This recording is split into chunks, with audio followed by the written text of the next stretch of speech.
1,200 FPOs in Karnataka. He is also the head of NRM division at University of Horticulture Sciences, Bagalkot. He has also served as Vice Chancellor at Anantapur, Special Officer and Professor at UHS Bagalkot, Project Coordinator at International Crops Research Institute for Semi-Arid Tropics, Project Coordinator and Head Sustainable Agriculture in Swiss Agency for Development and Cooperation, and he is also a team member in Agriculture Man Ecology, a bilateral program of Government of Netherlands and India. On behalf of Organizing Committee, I welcome Dr. Ashok Alu to the session. Welcome, sir. Moving forward, I would like to introduce Mr. Philip K. Chacko, founder of Pure Harvest Farm, is an MBA holder who quits his manager post in plantation company and engaged in organic farming. By turning 12 acres of unused ground to arable land, he took the first step toward building Pure Harvest Farm. Currently, the company Pure Harvest manages the vegetable cultivation on more than 100 acres, producing an average of 5 tons per day while directly and indirectly employing 160 people. The company has a robust sales network with a focus on 6 districts in southern Kerala. On behalf of Organizing Committee, I welcome Mr. Philip K. Chacko to the session. Welcome you, sir.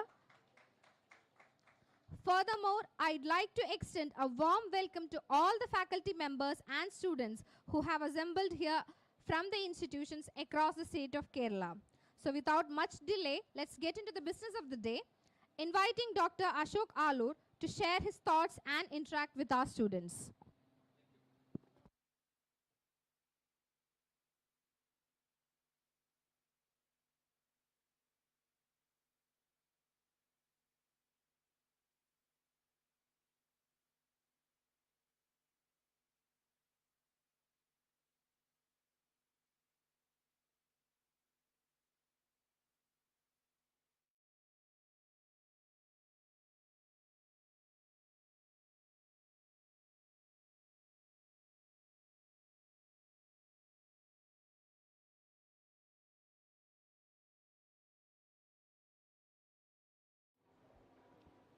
Good morning.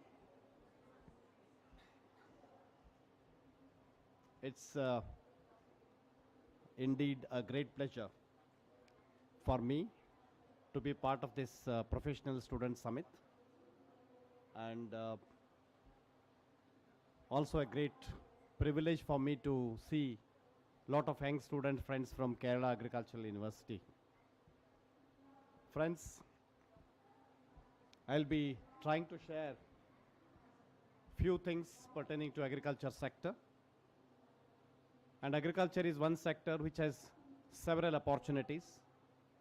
As the students of agriculture, we need to know what are the areas where we can excel, areas which we can explore, and areas where you can work for a wonderful career in the future. I'll be trying to share a few of the snapshots of my personal and professional profile, bird view of opportunities that are available for students in agriculture sector, and then an overview of the technological innovations that you should develop interest and then take them forward, and then what criteria and quality that you should have to develop an unstoppable personality, and then some points for you to put forth across the government for your professional support.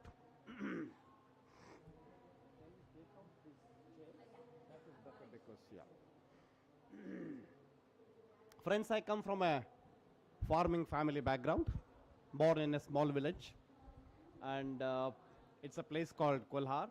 You must have heard about a 12th century great social reformer Lord Basaveshwara from the same place. And both my parents are teachers, and we come from a very basic family background. I have 3 brothers and a sister. My wife is also a PhD in management, and I have 2 sons. Next. This is the place where I born. This is my house in my village. We don't stay there now, but we have retained that house intact, as a in a place for memory. Whenever we go once in a year and see our place and come back. If you look at my educational background, I did my primary and secondary education in Kannada medium from a small village. And then I moved to a district place for doing my science. And then I did my bachelor's in agriculture, master's in agriculture, doctorate in agriculture from University of Agricultural Sciences, Dharwad. Later, I also received an MBA from Mysore University. And also I have a PG DAM from Manage. Apart from this, I underwent an international leadership program in the Pacific Institute in Seattle, USA. And then I have also participated over 10 national and international executive development programs. This is my primary school in my village. Next. This is the high school where I did my, SSLC. If you look at the career, it is not that students were born and brought up in big village, big cities, metros can only have a big career. It's not the real truth, especially for agriculture sector. After my PhD, I started my career with a bilateral program of Government of Netherlands and the Government of India. I worked there for about 1.5 years. And then I moved to Embassy of Switzerland. I was heading, at the age of 28, I was heading the entire Indian program, overseeing the natural resources management. And then I moved to ICRISAT. Most of you have heard about ICRISAT. ICRISAT is one of the 15 future harvest centers in the world under consultative group on international agriculture research. I was heading a program, a global program, basically to promote collaborative partnership between institutions in Asia. Later, when a new University of Horticultural Sciences was formed in my native place, it was my parents' wish that I come back. I came back as a special officer to the university, and then I served there for about 4.5 years. I went to Andhra Pradesh as a vice chancellor. I was the youngest vice chancellor. And then I moved back to Bangalore when the new Center of Excellence for Farmer Producer Organizations was established in Bangalore. I'm the founder director of that. And again, day before yesterday, my name has been shortlisted for the post of vice chancellor to a new university which is being established in Bagalkot, in Karnataka. Just to share some major accomplishments, I have the pride of establishing 2 new universities, implemented an international collaborative institutional framework for agriculture in Asia, setting up of the Center of Excellence for FPO. This is the only center in the whole country that supports, handholds, and extends all guidance to the farmer producer organizations in the state. And then I have been given an opportunity to set up 10 advanced centers in agriculture and horticulture sector. We conducted land resource inventorization study. This is a very interesting study that we did. This is done only in the state of Karnataka in the entire country. We worked on over 250 watersheds, and then I'm involved in the promotion and hand-holding of about 1,200 farmer producer organizations in Karnataka. I serve as an advisor to the Prime Minister of Mozambique and also the Kingdom of Swaziland, basically on the food security programs.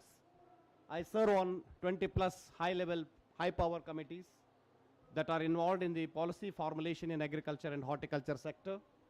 I have visited over 50 countries on several international missions, and I also serve on the regional committee of the United Nations Development Program and also the Global Environmental Facility. And I mentor several startups, FPOs, MSMEs, basically focusing on agriculture in Karnataka. And I also started a very interesting program for celebrating entrepreneurship in agriculture. This is basically a Kaun Banega Udyampati. It's a reality show that we started to celebrate, entrepreneurship in agriculture. Many times in this country, we have a fancy of celebrating cricketers. We celebrate cricketers, we celebrate film stars, we celebrate politicians, but none of us, we celebrate entrepreneurs. It's the need of the day that we should celebrate people who have been very successful in their areas. So we have also started formation of special programs for tribal farmers. We have promoted several women FPOs in Karnataka. And then you are aware that potato is one of the most important crop. and potato seed production has several, difficulties. With the collaboration with International Potato Center, we popularized the apical rooted cuttings technology that's becoming popular, and Karnataka is going to be a self-sufficient state with regard to potato seed production. And in my tenure as a Vice Chancellor, as a special officer, I've been able to bring collaboration with over 22 national and international institutions to support students in agriculture sector. And currently, I work with closely about 1.5 million farmers in Karnataka. This is in a nutshell that how a person with a passion can do it, and nothing can stop you in moving ahead in this sector. And when you do it, you need not have to run behind any recognitions, honors, and awards. They will come back to you. I have received over 20 plus international awards, 5 plus national awards, about 6 state awards, and 10 plus other institutional awards in recognition of the little work that I am doing for the benefit of the society. I would like to give you, because many times students in agriculture sector, they're not aware what are the opportunities. We have huge number of opportunities. No program, whether medical students, engineering students, or any other students can have such opportunities. But we have never thrown light onto it. I would like to just shortly share how students from agriculture sector can look for many other sectors, many other areas for their career building. One, we have the state government.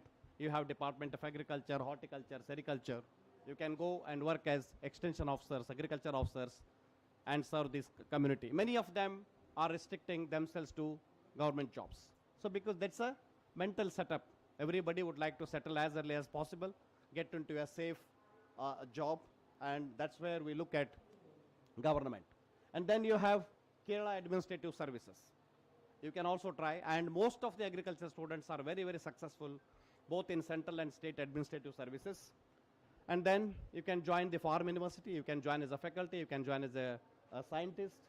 And then the State Warehousing Corporation also recruits a lot of agriculture graduates. I don't know the policy in the state of Karnataka, in Kerala, but in state of Karnataka, the agriculture students are preferred over any other, students. If you look at the opportunities for students in agriculture in central government, we have Agriculture Research Service, ARS, you know it. I need not have to tell much on that. We have 100 plus Indian Council of Agriculture Research Institutions. You can join there. We have Central Civil Services, especially Indian Forest Service is more apt for agriculture students. We have Central Warehousing Corporation. We have Food Corporation of India. Niti Aayog recruits several positions for agriculture students. Many of us, we are not aware of this. And then we have two central institutions supported under Ministry of Agriculture and Farmers Welfare. We have Manage in Hyderabad, we have NIAM in Jaipur. So these are the central institutions where you can explore lot of, career opportunities. If you go towards the banking sector, NABARD, you are aware, it is one of the national banks which has many, many opportunities for agriculture graduates. So this is one important banking sector. In almost all nationalized banks, you have probationary officers positions, field officer positions, even managers. In most of the cases, whenever I go to banks, I find either an agriculture graduate or an horticulture graduate who is head of that branch. Apart from that, we have several private and rural banks which prefer to hire students from agriculture sector. We have never explored all these possibilities. Next.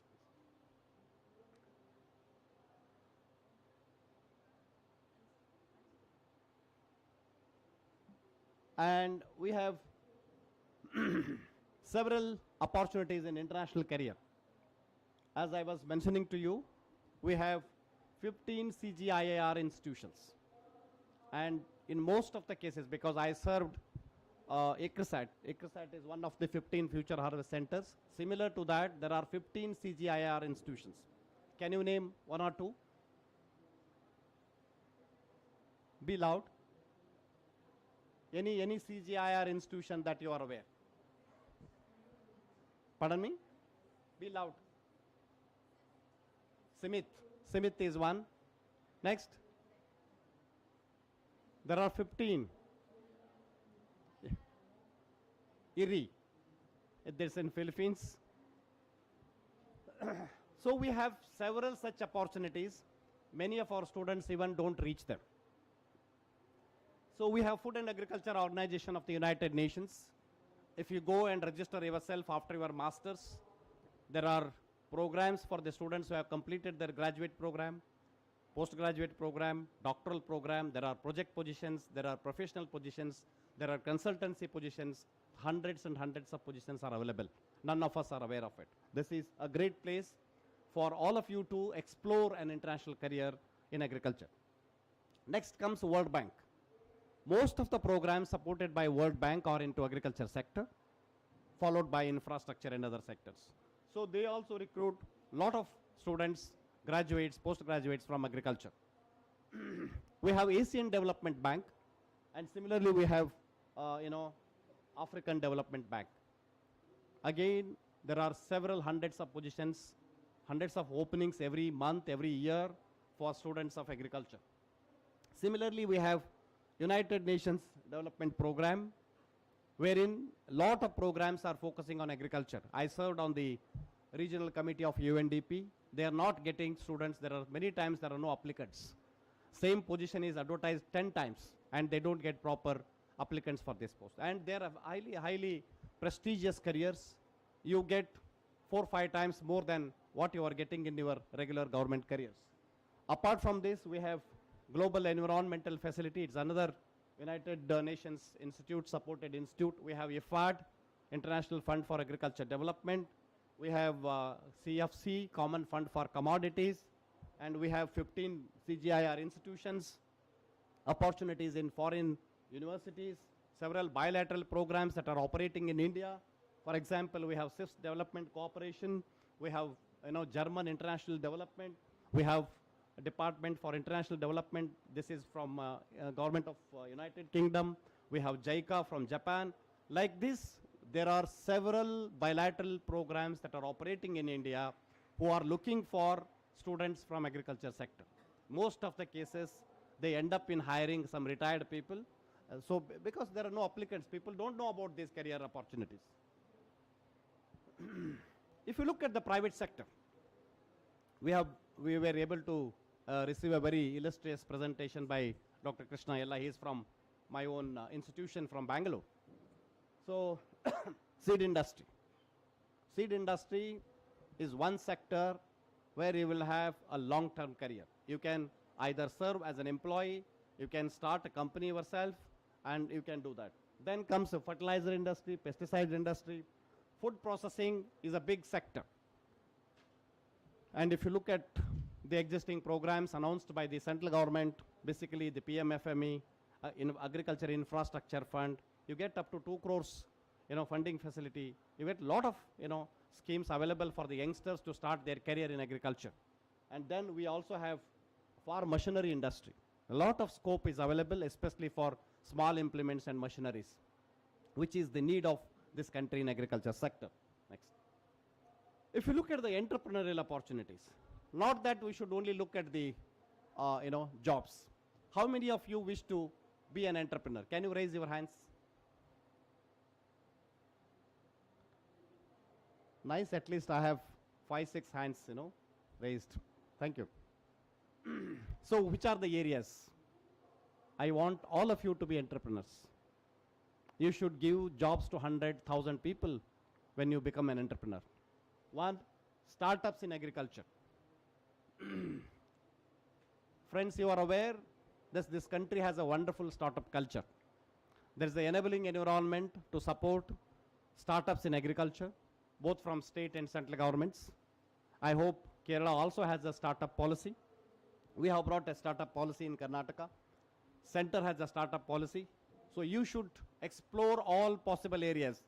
When I talk about innovations and technologies, areas in agriculture, you can pick some ideas and then venture into it. Then seed production is a great area. See, entire Africa looks at India for seed supply.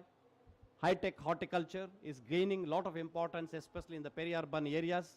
I was talking to Mr. Chaco. most of the vegetables to Kerala come from Karnataka. You have very bright potential for you to get into the sector. He will share his success story after me. And then floriculture is another important area.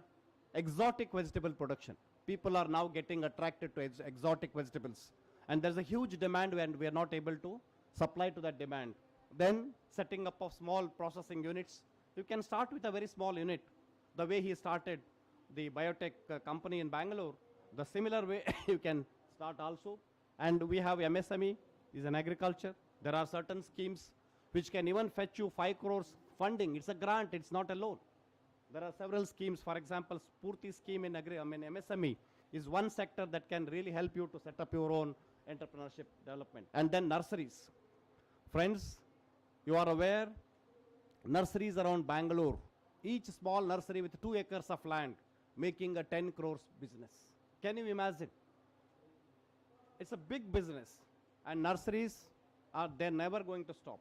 And you can think of building wonderful nursery sectors in Kerala. Tissue culture is gaining because with the advancement of technology, lot of opportunities are emerging in tissue culture. So this can be one wonderful area. And we have the state and center supporting agri-tourism, horti-tourism. With your 2 acres of land, 3 acres of land, 1 acre of land, you can develop the concept of horticulture tourism, agriculture tourism, and you can take this further. So this can be a great idea for you. And Kerala being, God's own place, you have a wonderful opportunities for tourism. Everybody in the south, they look at Kerala for tourism. So this can be one interesting opportunity for you to convert a little land that you have into an agri-tourism spot or a horti-tourism spot. And then agriculture consultancy. This is in great demand. Guys with a little good experience, exposure and knowledge can be a big source of knowledge for the farmers, and they are highly paid. If you come to Karnataka, we have few consultants who help the farmers in pomegranate. And you may not believe their consultancy charges per annum are over 1 crore. And it's not their regular job. They just do it as and when there is a demand from the farmers. This can be another sector where you can explore. Similarly for organic input production, this is another interesting area because the whole country is now trying to look at organic farming, natural farming, things like that. And Kerala being a state which is known for such initiatives. Next. I would like to share, as the students of agriculture, friends, we are aware there are several constraints in agriculture. We study, theoretically we study several concepts. We try to analyze the challenges that are being faced by the small and marginal farmers, rising cost of inputs, non-availability of inputs, high cost of inputs. Many times all the farmers, especially the small and marginal farmers, they buy everything in retail, sell their produce in wholesale. They end up in getting very little contribution out of the consumer money for them. So in that sector, so looking at the rising cost of inputs, vagaries of nature, we always look at the nature for agriculture sector, and a shortage of skilled labor, and the changing consumer preferences. People want safe food, good food, organic food. So these are the things, and these are all together trying to pose several challenges to agriculture sector. As students of agriculture, it is your responsibility to understand, address, and come out with innovations, technologies, solutions to address them. And basically, when we talk about innovations, we heard Dr. Yella speaking about innovations, but when it comes to agriculture, it's basically applying knowledge, applying ideas or practices that are new to a particular context, and they are done it with the purpose of creating a positive change, providing a solution to a problem which will provide a way to meet needs, address challenges, and seize opportunities in farming. So we have to be innovative. I will try to share upon few innovations that are now ruling in agriculture sector. You can pick some ideas for your entrepreneurship development, or even for you to specialize in the future, so that you are becoming a known figure in the sector of agriculture. I was talking to you about land resource inventorization technology. India is the only country, you know, the whole World Bank is looking at India, and that is being done in case of Karnataka. Basically, all these days we were just trying to touch upon soil testing and, you know, give some results, advise farmers. Gone those days now.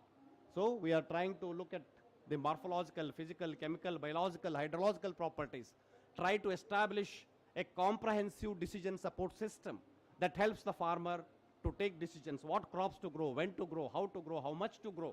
And then this will also help the decision makers, planners in sustainable agricultural development, and also bankers. For example, my land is not suitable for production of mango. If I go with an application to, you know, take loan from the bank for mango cultivation, the fellow manager can say, no, your land is not suitable for that. So in the days to come, all parameters are put into a form of an LRI card, like a soil health card. So this can bring revolution in Indian agriculture. Once this is established, you have to refresh the results in the years to come. So this is one technology, so that is emerging in Indian context. Soil DNA testing technology. See, if you look at several technologies that have been there in agriculture, most of them we have derived from medical side.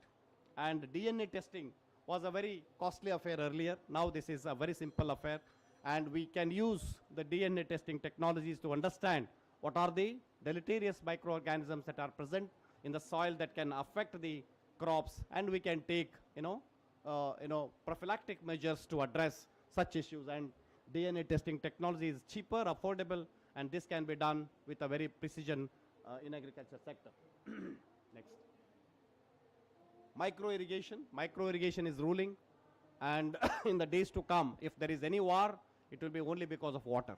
In that sector, in that preview, it is the duty of all of us to develop technologies that justifies a very proper use of water. So micro irrigation, one such sector which is going to prevail, which is going to rule, and you can find your career opportunities in micro irrigation sector. Vertical farming. Yesterday I had one presentation, gentleman from Sweden came. In all these days we were talking about cultivation, stacked one above the other. Yesterday his presentation was more on, having cylindrical pipes and then growing, and this can move, harvesting, everything is mechanized without any human interference. So vertical farming basically around the cities, big cities like, Trivandrum, Cochin, Bangalore, Mysore, Mumbai, cities like that, people are looking for safe and good food. In that sector, vertical farming is going to be a very, very innovative idea, and people like you, youngsters, with a half an acre land, you can make crores of rupees giving good service to the farm and consumers, producing healthy food for them. So this can be one great idea you can explore if you are around the peri-urban areas. Farm mechanization. You must have looked at the budget announcement by the Honorable Prime Minister. Now we are trying to mechanize the entire farm. Farm mechanization is not a very easy task in Indian context because we have small and marginal farmers. 83% of Indian farmers are small and marginal. They own less than a hectare of land. In that case, you can start a custom hiring center. You can start a mechanization support center and support, keep all the machines on a higher basis. So this can be one area. It is not just giving the implements and machines on hire. You are also trying to provide them advocacy, advice, technical support service. So this can be one great idea to promote mechanization and also bring in or popularize automation in agriculture sector. Livestock. Friends, livestock, we have been traditionally keeping a lot of animals in our house, but we never looked at scientific management of them. And if you look at, smaller countries like Netherlands, Germany, 2 to 3 fellows can manage a herd of, 1,000 cows. So there is a technology, and if it is technology-enabled management, you can really make, livestock management a very efficient way and a great source of income. So dairy, basically, they will put the sensors on the animals, and they can definitely track the health activity, how much they have eaten, how much water they have drunk, whether they're healthy, whether they're not healthy. So based on the data that you get from the sensors, you can make out X animal is not keeping well. It requires certain support mechanism, things like that. And how this is performing with regard to yield. Everything can be data driven, and you can make livestock farming one of the most wonderful source of income, and you can guide the youngsters in that sector. Greenhouse farming, basically they are now increasingly emerging in a large scale.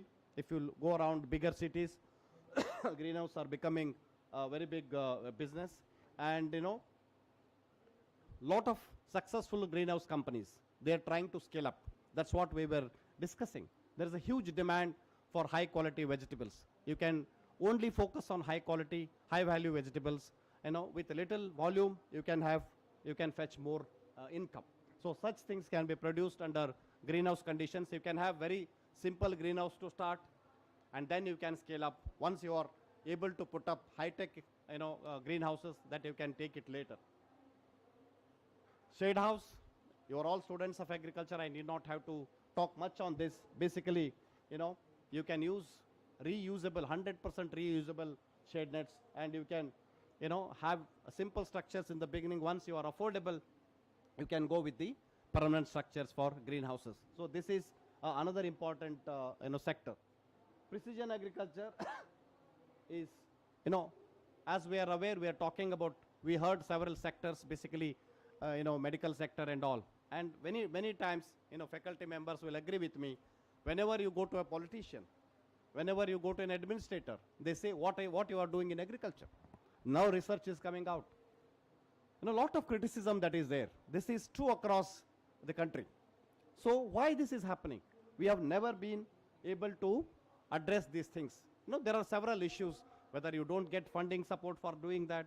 The R&D support that comes to agriculture is very, very minimal, but still the expectations are very high. And in that case, agriculture is evolving, and it is getting technology. Technology is becoming indispensable part of agriculture. It is in that context, it's basically by applying accurate technical aspects into agriculture sector, you can precisely produce the quality and the quantity that you are aiming at. In that sector, precision agriculture is one of the most important technology. You can definitely look at it as a venture for your entrepreneurship. Blockchain technology, basically now people, especially the consumers, they have become very conscious about their health and all that. In that sector, in that situation, they would like to have a traceback system in place from where this particular a bundle of vegetables have come. And Chaco should be in a position to trace it back. This has come from X farmer from Aleppi. So in that sector, in that situation, blockchain technology is basically, it can bring revolution.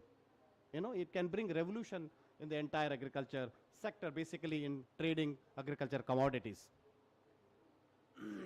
Artificial intelligence, and this is the call of the day, and remote sensors, satellites, lot of things, basically whatever the factors that we deal in agriculture, AI can be of a great help to you in that case. So the data-driven artificial intelligence mechanism can help the farmers, can help the producers to, look specially into precise farming products. Next. Insect trapping technologies. We have very simple technology. Now we are trying to move towards other technologies. Even there's a huge demand, farmers, the whole state is looking at natural farming, organic farming. In that regard, we are trying to bring down the use of insecticides, pesticides. In that context, simple insect trapping technologies, which are eco-friendly, which are cheap, which are affordable. But we don't have, people who can manufacture them and supply. many of the cases, we don't get these simple 100, 200 rupees value worth items, but they're not available to the farmers. This is a big area where you can venture into it. Next.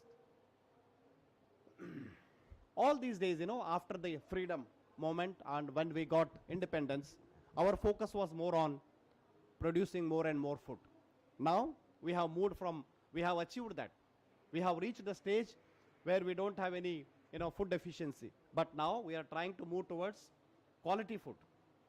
In that context, when I was working in ICRISAT, we were working on, biofortification, enhancing iron and zinc content in pearl millet, because ICRISAT works for various, African countries where women and children, they suffer from zinc and iron deficiency. So this can be a technology wherein you can incorporate iron and zinc into the seed system itself. The people who consume such varieties will definitely come out of the deficiency. So there is a huge demand. You must have heard about Harvest Plus. Now they are trying to release several varieties which are rich in iron and zinc.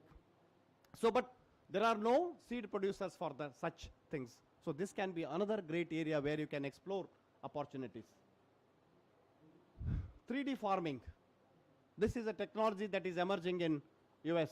Basically, you can make use of repeatable 3D farming pot designs. You can, design it to a low cost, medium cost, and high cost. And you can have, this is adaptable.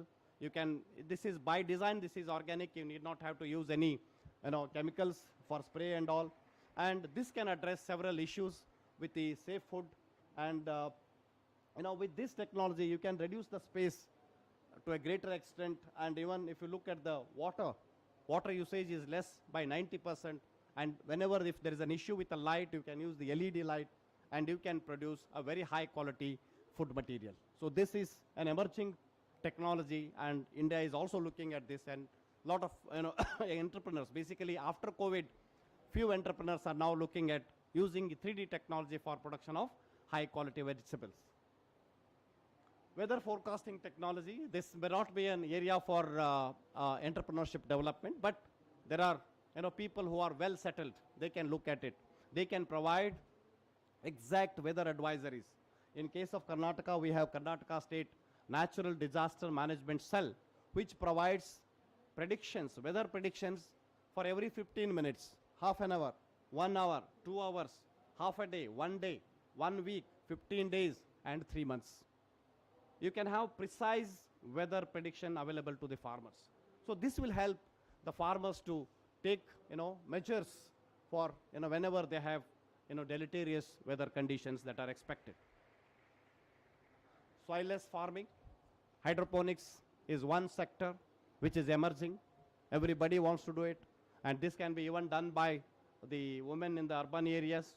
You can take a lead, you can become a lead player, provide inputs to them, guidance to them, training to them, design certain hydroponic units which are suitable for 3x6, 3x3 balcony areas. They can produce safe vegetables for their family. So that itself is a great thing.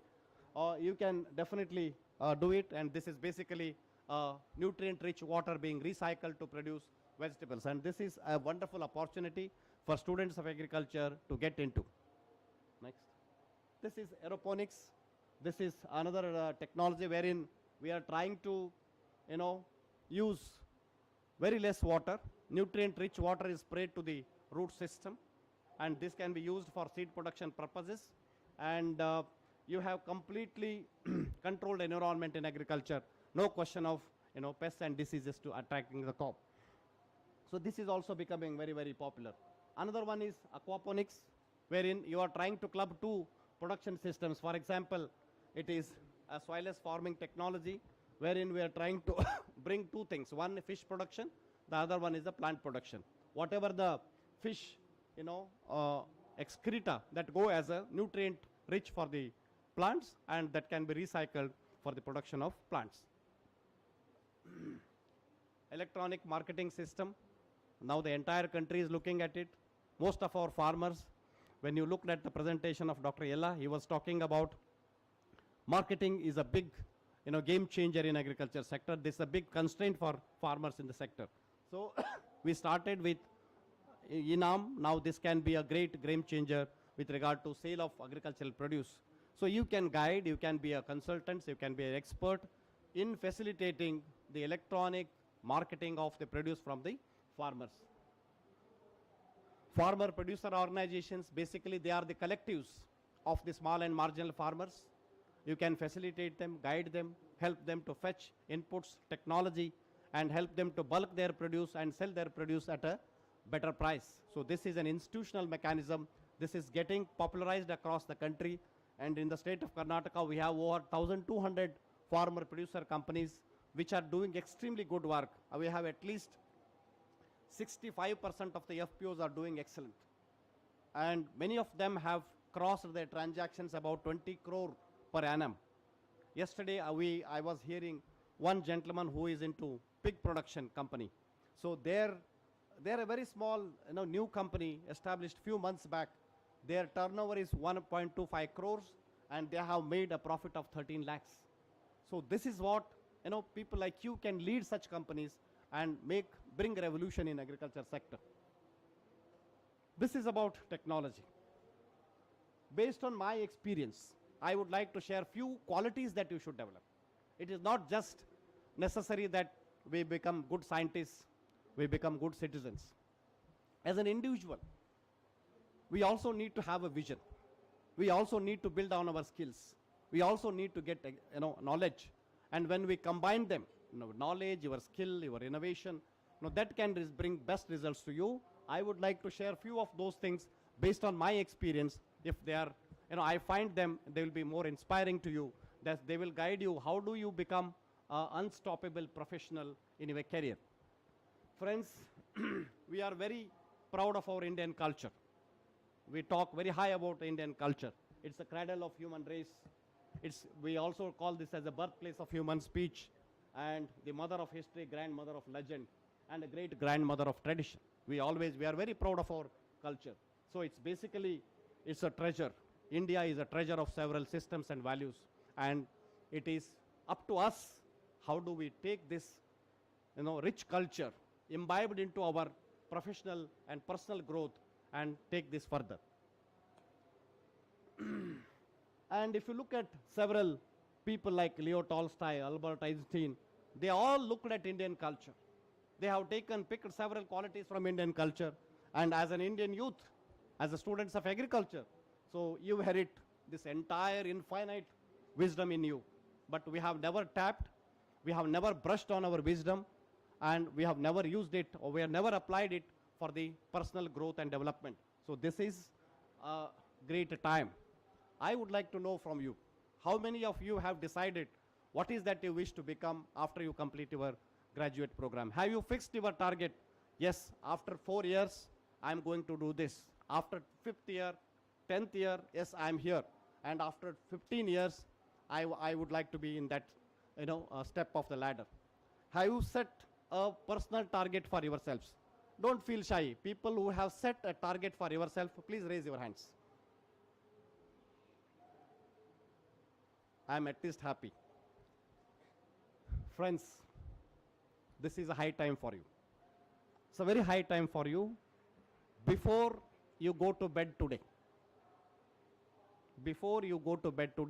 you will decide what you are going to be in your future career. Please fix a destination for you. Set up a target for you.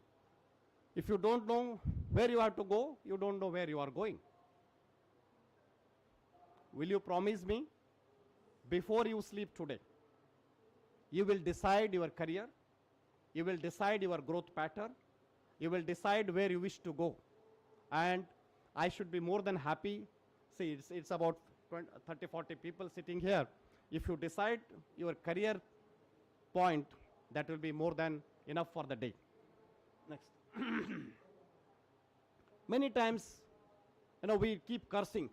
I don't have a luck. I tried this, I did this. Please don't do that. I never cursed. I passed through several difficulties in my life. And I always looked at them as opportunities. They will kindle a lot of thinking in you and light up a candle of knowledge, candle of desire, candle of awareness, and candle of decision to do things. And your darkness will disappear from your mind. This is what is required. Next, please. Blame game doesn't, take you anywhere. I end up in blaming the system. I end up in blaming the politics. I end up in blaming the government. I end up in blaming my parents. End up in blaming my family.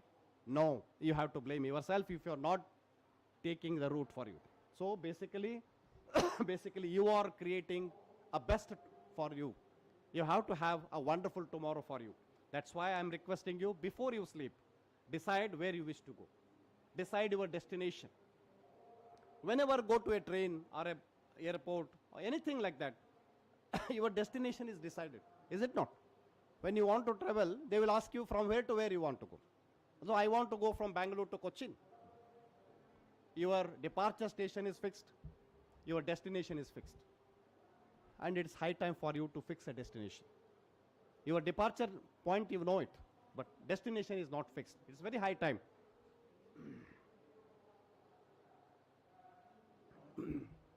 One thing I tell you, I applied for a position in Swiss Development Cooperation. It's a Swiss federal ministry. I was just passed out from my college. I had just completed my PhD. And it is an international career. They interviewed me for 6 months. 6 rounds they interviewed me. And I passed through all the 6 rounds and I emerged as a successful candidate. And then I received a note at the end of the day saying that you are just 28 and this position is meant for people above 40 years. Then I didn't leave it at that point. I wrote a mail to the Federal Ministry of Switzerland. I wrote to him. When I applied, I had mentioned my date of birth in the application. You should not have interviewed me so long and left me high and dry at the end of it. I also promised him, please give me an opportunity for 6 months. If I don't perform, if I don't deliver to your expectation, I myself will quit and go out of the job. So after 3 months, because they were to amend the act, they amended that rule. And after 3 months, I received an appointment letter. I served there for 5 years. If I had left it, I had just left it there. So what I would like to say here is, the greatest sin is to give up. When we come across some difficulties, some constraints, we just leave it and then take some other route, U-turn or some other way. Because look at the plant. We don't find even little soil there. No water, no soil, and the small tree comes up. So means challenge can be hardest, it can be toughest, and it can even smash your dreams, but don't give up. So this is out of my experience. See, if you look at the plant in the lock, right? From where it must have got soil and water, seed. What I would like to say here is, nature do not recognize hurdles. It is not bothered. Be like a water. And if you find, it will always find a place. And you can't lock it up. It's growing. The way the plant in a small log grows, you should be able to grow. And nobody can stop you, I'm telling you. It is only your mindset, your decision to grow, your decision to emerge as a leader. Nobody can stop you. Friends, you may have to walk alone. It's a wonderful journey of life. You may not have support of many people. You may have to walk alone. And you require a lot of courage. You have to take a lot of risk. There were few questions in the session asking, there are several associated risks. Risks are always there. Farmer faces risk in every season. Any farmer has given up farming. There is a risk of rain, there is a risk of outbreak of pests and diseases. 3 years he will lose the crop, but again 4th year he will go for sowing of the same crop. It means risks are there. You have to walk alone. Next. No.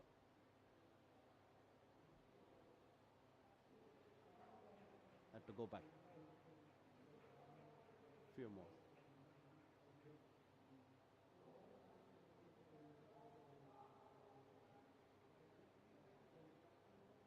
Next.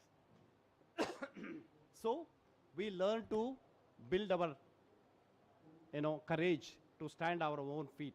So that's where you have to listen to your inner voice. You need not have to care for anything else around you. So it's basically the sincerity, honesty, hard work, and humility. You have to be humble when you lead.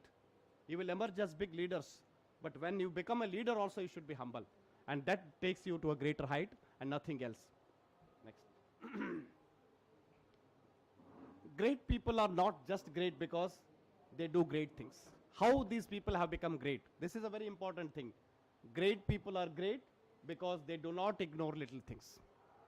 I would like to just quote an example to you. Next. Next. I was serving in ICRISAT. This gentleman, who is the Prime Minister of Republic of Mozambique, at that time he was Minister for Agriculture. He came to ICRISAT to explore possible technical support to Republic of Mozambique. And I was the youngest fellow in the ICRISAT at that time. And I was given only 5 minutes opportunity to put up my presentation to him. All other big shots, they were giving presentation. At the end of the presentation, he requested me, can you please continue for another 5-10 minutes? I continued for 5 minutes, 10 minutes, half an hour, 1 hour. And at the end of the day, he came to my chamber in the institution after lunch. Can I have some more discussion with you? I said, fine, I'm happy. And in the evening, after going to Hotel Marriott in Hyderabad, he called me, can you join me for a dinner? He cancelled his travel to Delhi. He stayed back for one more day. He was trying to talk to me, explore how Mozambique can get benefits from the technologies promoted by ICRISAT. So we had a very long discussion. And after a few months, he won the election. He became the Prime Minister. He must have met several hundred people like me, 1,000 people like me. And when he became the Prime Minister, he called me whether I can work for Mozambique government. I said it's not possible. Then I served as an honorary advisor to them to design a food security program for Mozambique. What I'm saying, a man of that nature, stature, as a Prime Minister, it's not necessary, for him to remember me, call me, and take me. It's not that. What I'm saying, please possess stuff. Just do your bit. Things will follow. So once I went to him, I don't take any appointment to walk into his PMO. Even now, if I walk straight away into his office. Once I went to his office, I had not taken the appointment with his secretariat. The President of South Africa was with him. He was in a bilateral meeting with the President of South Africa. I sent my card through his personal secretary, Custodia. I remember her name even now. She went and gave my card to the Honorable Prime Minister. He came out of the meeting, spent 10 minutes with me. He said, please join us for lunch. I am in a meeting with the President of South Africa. What I'm saying, even if you go to that height, recognize people, recognize your strengths. So that's where you become great, and not just by the virtue of your position or power. So he always used to call me, interact with me. There are several experts. We have several international, national institutes, but we always used to interact how we can design a big program for Mozambique. We started several custom hiring centers, technology dissemination centers, all those things for Mozambique. We tried it in 6 states, and then they multiplied it in other states of the country. Next. One little step. Look at this insect. Students of agriculture, you know this insect. Every time to just move few millimeters, it struggles. So a little step, very carefully it moves. And if you move carefully, you can never fail in your life journey. Friends, all of us, we travel in our cars, right? In the night, if you switch on the headlights, you can, at the most, you can see 100, 200 meters, not more than that. And you cannot, say, oh, I cannot see. I'm traveling from, Chennai to Mumbai. It's 1,000 miles. And I cannot say I cannot see the road in the night. You are able to see a clear-cut 200 meters. Move like that, and you will be able to complete a journey of 1,000 miles. So, blame game doesn't work. It is your confidence with which you work is very important. Laziness. This is one thing that is destroying our youth in the country. Laziness, it will destroy you. And if you don't destroy your laziness, it will destroy you. So this is very, very important. Next. This is last but 2 slides. Leadership is all about a forest view and not, a tree view. If you are a tree view, you are just a manager. It means you should develop a forest view. You should develop a bird view. You cannot become just a specialist. If you go to a ENT specialist and talk about your headache, he says, please go to a general physician. I want students of agriculture to be experts in several fields. Please try to develop a leadership quality in you that can bring you a forest view, a forest vision, and not just a tree view and a tree vision. Next.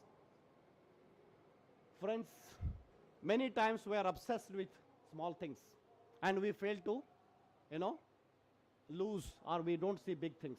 When you are driving, if you are embedded in your mobile, you may not even see an elephant crossing the road in front of you. What I mean to say here is, don't get stuck to small things. Think big. Think big. Always think big. Ignore small things. Don't cook around small things. Be big, think big, look big. None of us are smart as all of us.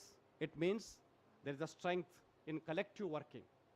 Work with experts, people with experience, so that will take you to the greater heights.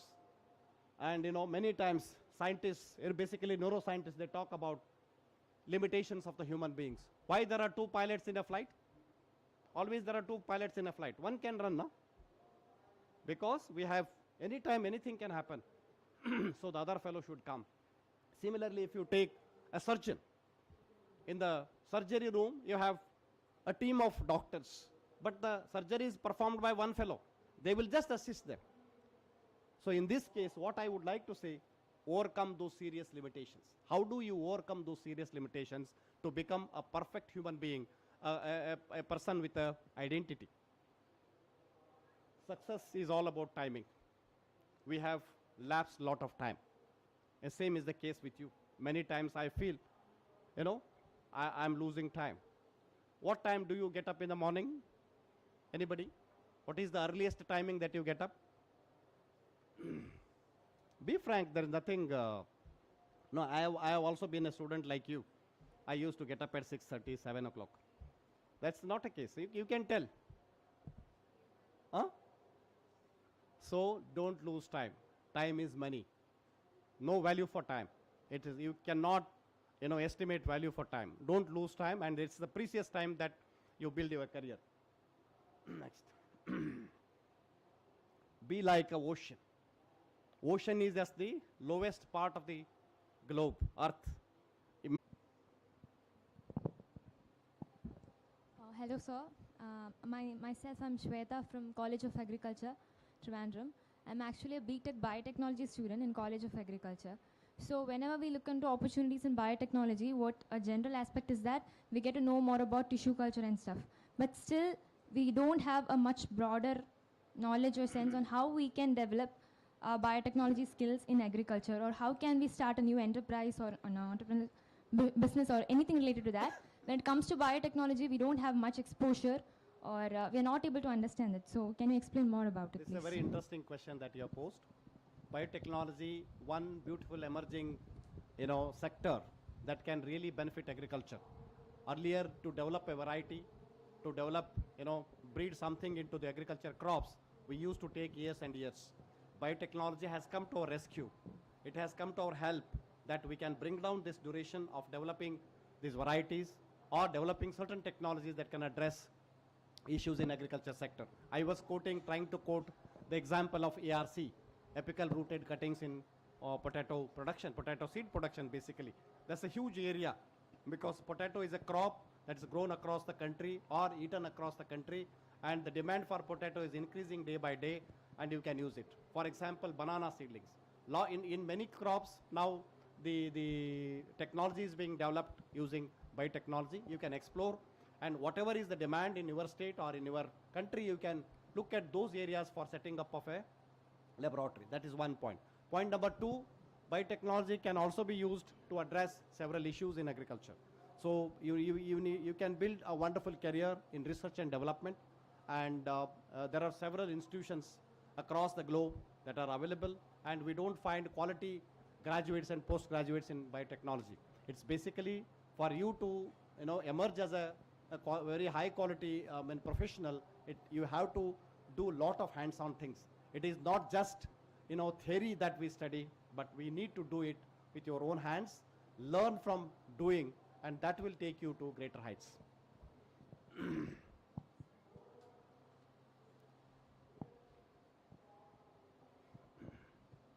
Sir, myself Grace Mary Jose from College of Agriculture, Padanakkad. And my question is, as the Director of Center of Excellence for FPOs in the Karnataka state, what kind of help the organization does for farmers doing organic farming? Basically, Center of Excellence works with a group of farmers. FPOs are basically the collectives of small and marginal farmers who are interested to produce certain crops. We don't, advocate them to produce 101 crops. They will walk down based on the geographical area, based on the climate situation, based on the market demands. We guide them, handhold them to produce certain crops which they can produce and sell. Coming to organic farming, see, Karnataka is also one among the few states in the country promoting organic farming, across the state. And now we have very few FPOs working on organic farming because, it's very difficult for us to completely convert the land into organic farming. We are now trying to make, first steps in helping the farmers. We had certain organic farmers associations earlier. Now they are coming together, trying to emerge as FPOs in the organic farming. So there we help them to develop a common facility center. For example, organic farming can become profitable only when they produce their own inputs. If you are trying to buy from some company and apply those organic inputs, it doesn't make sense. So it means there are several entrepreneurial opportunities for FPOs. They can produce their seeds, they can produce their, for example, sprays or any organic form of manure to apply. They need not have to buy from outside. If you are buying a vermicompost from somebody else, it cannot be a very profitable venture for you. An FPO can do this and distribute it to the member farmers. So like that, for them to build a market, we are also trying to build a common brand. So that will bring a lot of identity to the farmers and they can sell their produce at a premier price. So all aspects are being supported, helped from the Center of Excellence.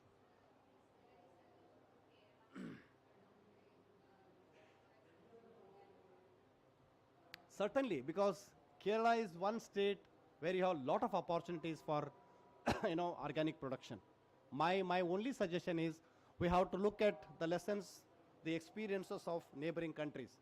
We have seen what happened in case of Sri Lanka. We have to be very cautious when we move from the inorganic synthetic farming side to the organic farming side. We have to make a very conscious move, converting slowly, 1 acre, 2 acres, 3 acres. We cannot convert the entire piece of land in one go and then end up in losses.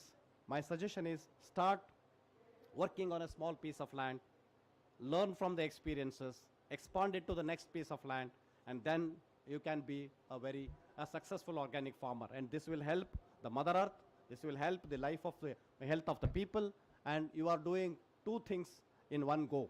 You are helping the nature, you are helping the soil, you are helping the health of the people, and you will also have the satisfaction of working with so many people.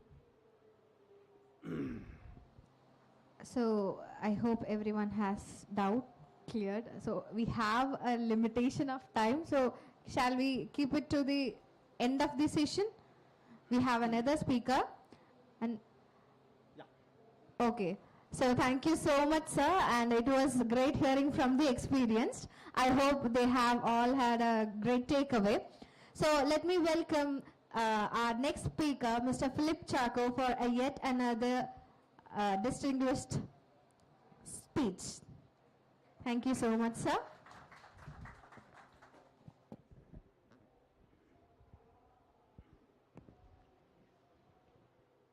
Good afternoon, all.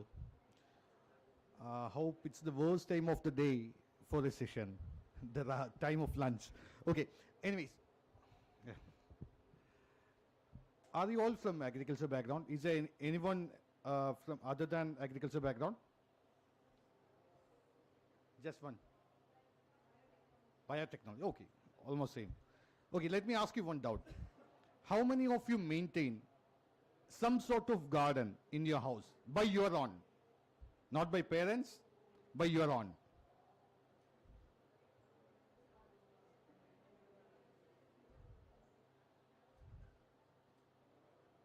Why is it so?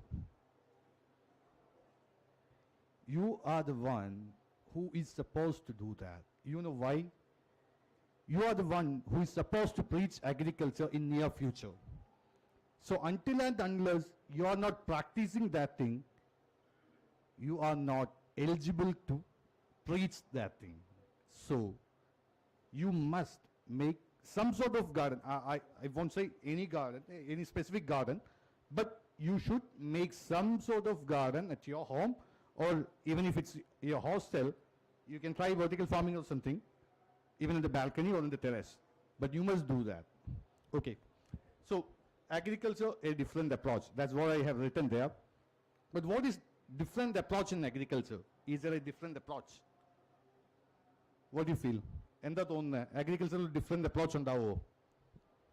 നമ്മൾ സാധാരണ കാണുന്നതാണ് agriculture.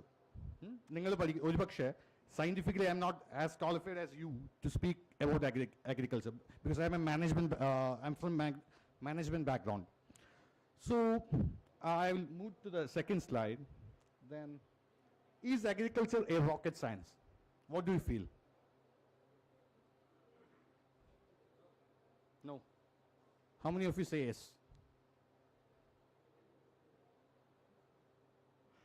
It's kind of confusing. ആ ചോദ്യം അല്പം പ്രശ്നം പിടിച്ച ചോദ്യമാണ്. ഈ ചോദ്യത്തിന് we can say both answer is correct. There's a reason for that. Next slide. No, if we consider agriculture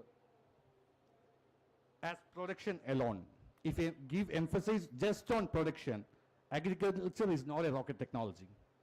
Production, when we hear about agriculture, what we think first is that agriculture is production of agriculture produce in any sort.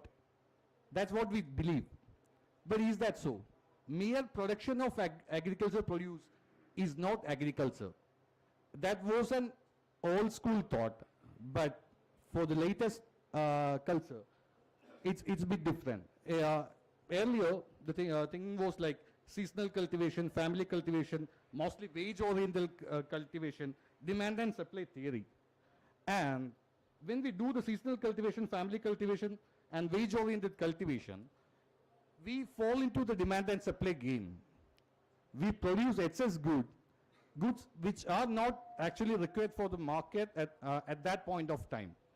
That's usually what happens, especially in Kerala scenario.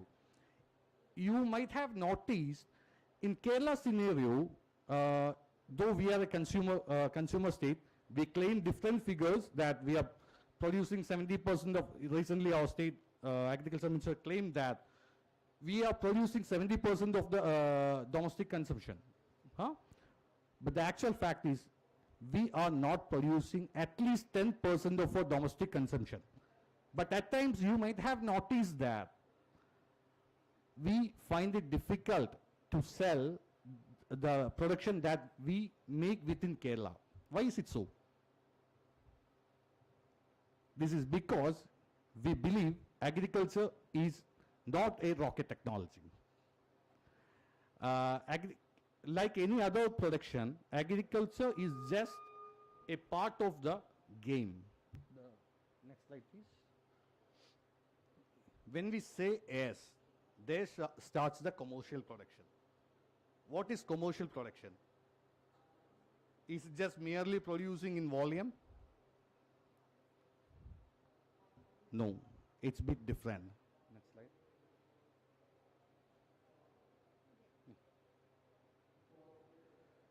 Management, when agriculture and management combines together, that is where commercial agriculture begins. Commercial agriculture is, like before getting into that, just see the definition of management. Management has different simple and complex definitions, but I would say management is systematic and scientific approach to execute a process.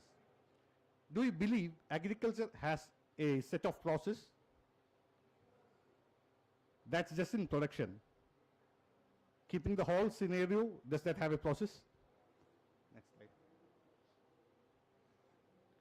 Process in agriculture, okay? So where does agriculture begins? Starts and ends. Is it farm, ends at someone's home? Or is it farm to some customers? What is it like? Like what, in your perspective, agriculture is just farm, agriculture students' perspective. But I'm going to tell you a different perspective. Next slide. Earlier, the last slide, whatever I wrote was just some companies' taglines. Huh? Most of them are taglines of some other company. That's just marketing gimmicks and marketing words. And the real agriculture, that what we do, is something different. Like, next slide. What is agriculture? Pure agriculture, the practice of farming including cultivation of the soil, whatever, that's from Google. And the second definition is myself. Huh? That's my understanding, not my definition actually. Is a scientific approach to agriculture where market and scope is given much emphasis than production. Also the process begins and ends in market. Why does agriculture begins and ends in market? Anyone has any clue on that? ഒരാൾ പറയാമോ? Demand മാത്രമല്ല, അതിനകത്ത് വേറെ കുറച്ച് ഫാക്ടേഴ്സും കൂടിയുണ്ട്. നമുക്ക് detail ആയിട്ടൊന്ന് discuss ചെയ്യാം. ഞാൻ വേറെ ഒന്നും കാര്യം എനിക്ക് തോന്നുന്നില്ല നിങ്ങളുടെ അഗ്രികൾച്ചർ സൈഡിനെ കുറിച്ച് സംസാരിക്കാൻ എന്നെ കൊണ്ട് പറ്റുന്ന കാര്യം. നിങ്ങൾ എന്തെങ്കിലും ടെക്നിക്കലി ക്വാളിഫൈഡ് അതിനകത്ത്. ബട്ട് ഒരു പ്രാക്ടിക്കൽ തിങ് പറയാൻ പറ്റും. ബിഫോർ ദാറ്റ് ഞാൻ എൻ്റെ പ്രൊഫൈൽ ജസ്റ്റ് ഒന്ന് പറയാം. I'm from management background. Just എൻ്റെ എക്സ്പീരിയൻസ് എന്ന് പറഞ്ഞാൽ I have work with few plantation companies just to acquire knowledge. അവിടെ വർക്ക് ചെയ്തത് ഞാൻ ജോലിക്ക് വേണ്ടി ചെയ്തതല്ല. I was fully into real estate after my PG. Then I realized I have some taste in agriculture. I just wanted to make sure that I am competent enough to do on agriculture. Sometimes our passion and competency confuses us. Like, you might be a good singer, but to make that as your profession, you must make sure that you are at least you can win at least a state competition. Else you can't say that your passion is your competency. So I just wanted to make sure that agriculture is my passion plus my competency. So I worked with an agriculture company for 3 years. It was AVG and my experience was into rubber and tea. But hope you can understand that a 30-year plant and a 3 months lifespan plant both have the same culture. The maintenance is different. For a rubber tree, you will be giving care in 30 years. But for a horticulture plant, like say any vegetable plant, if it's 3 months life, the same care should be given in 3 months. The effort is a bit different. That's the only story. And from there, I quitted my job and started farming in Alleppey. That was my beginning. Alleppey, hope you all have seen many videos from Alleppey in YouTube. You might have seen many famous YouTubers or famous farmers from Alleppey, like Variety Farmer, the watermelon guy. You have many people from there. I started my career there as farmer. I leased 28 acres land in Alleppey. Started in 12 acres only. Leased 28 acres, but due to my investment constraints and all, I started only in 12 acres. First year it was pretty good. I was able to earn, first year means in Alleppey the perspective is different. We have only 4 months for cultivation. So I was able to earn 56 lakhs. My first year turnover was 56 lakhs, out of which I got only profit of 6 lakhs.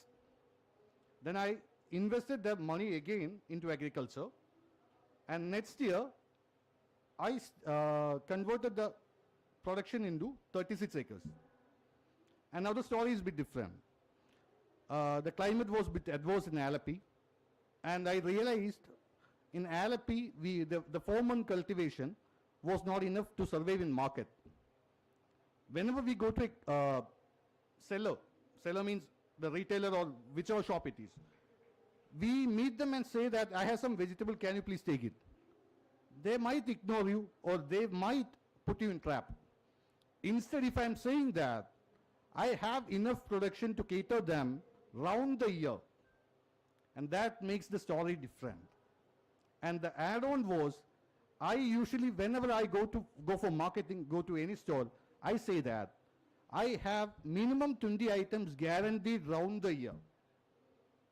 And now, even if they have steady supply from other customers or other farmers, they won't let me out from their cart.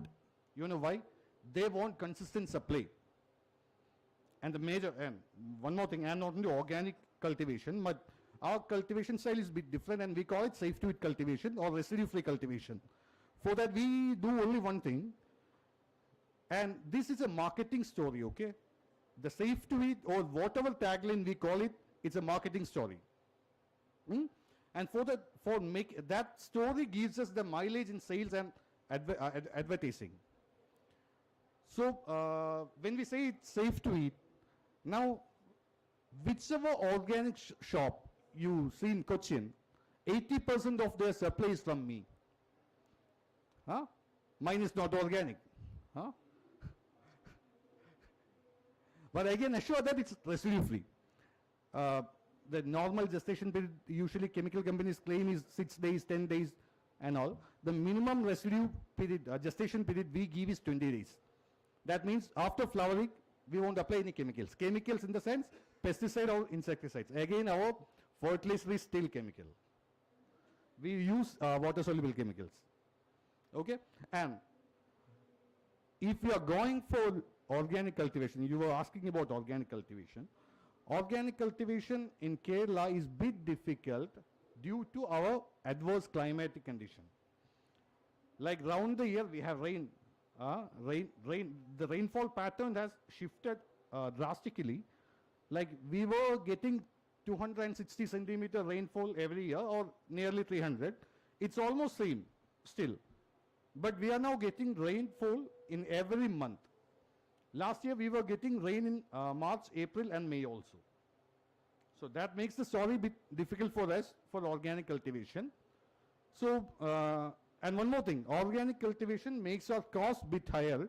Unfortunately, our people are reluctant to buy producers which are, they want quality, but they want us to compromise the price. But it's not possible.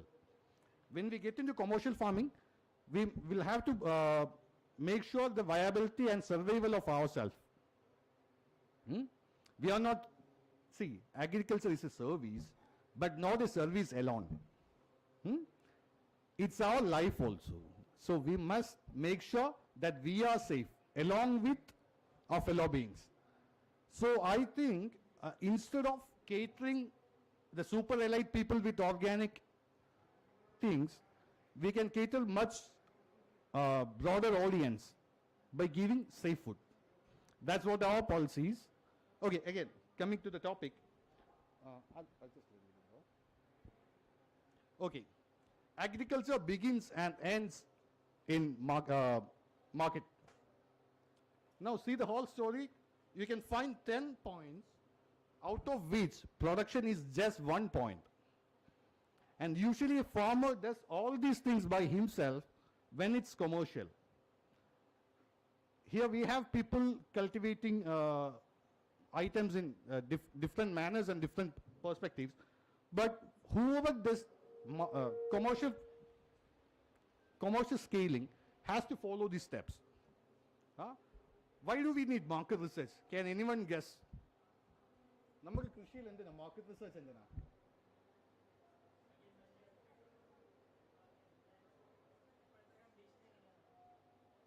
market in the condition.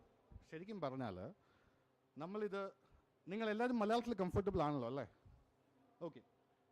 Market research എന്തിനാണെന്ന് വെച്ചാൽ നമുക്ക് ഏത് സമയത്ത് എന്ത് സാധനത്തിന് ഡിമാൻഡുണ്ട്, ഏത് സമയത്ത് എന്ത് സാധനം കൃഷി ചെയ്യാൻ പറ്റും.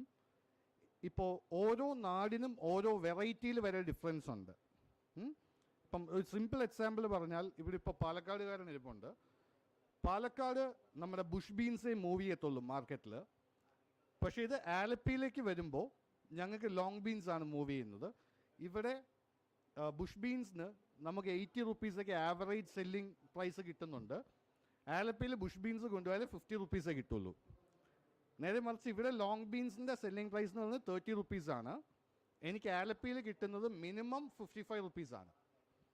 സോ നമുക്ക് മാർക്കറ്റിൽ ഏത് സാധനത്തിന് ഏത് സമയത്ത് ഏത് കാലാവസ്ഥയിൽ വിലയുണ്ടാവും എന്നുള്ളതിനെക്കുറിച്ചൊരു പഠനം. ഇതിൽ ഫണ്ണി തിങ്സ് ഉണ്ട്. വാട്ടർമെലൺ ഏറ്റവും കൂടുതൽ വില കിട്ടുന്നത് എപ്പോഴാണ്? Guess, any guess? നോ, സമ്മറിലാണ് ഏറ്റവും വേഴ്സ് പ്രൈസ് കിട്ടുന്നത്. അവിടെയാണ് ശരിക്കും demand and supply theory work ചെയ്യുന്നത്. ലൈക്ക് ഈ വാട്ടർമെലൺ എന്ന് പറഞ്ഞ സാധനം ഹോട്ടൽസിന് ഒഴിവാക്കാൻ പറ്റില്ല. സോ ഇവർ എന്താ ചെയ്യുന്നതെന്ന് പറഞ്ഞാൽ വാട്ടർമെലൺ ആൻഡ് പൈനാപ്പിൾ, നിങ്ങൾ ഏത് ഹോട്ടലിൽ പോയാലും അവരുടെ കട്ട് വെജിറ്റബിൾസിൽ ഉണ്ടാകുന്ന രണ്ട് സാധനം പൈനാപ്പിളും വാട്ടർമെലനും ആയിരിക്കും. അത് എല്ലാ സമയത്തും അങ്ങനെ തന്നെയാണ്. സോ സമ്മറിൽ എന്താ പറ്റുന്നതെന്ന് പറഞ്ഞാൽ നവംബർ ബിഗിനിങ്ങിൽ വാട്ടർമെലന് 30 റുപ്പീസ് ഉണ്ടായിരുന്നു. പീക്ക് സമ്മറിലേക്ക് വരുമ്പോൾ ഫാർമർക്ക് കിട്ടുന്നത് ഇപ്പോൾ കേരളത്തിലെ ഫാമേഴ്സിൻ്റെ സ്റ്റോറി ഡിഫറെൻറ്റാണ്.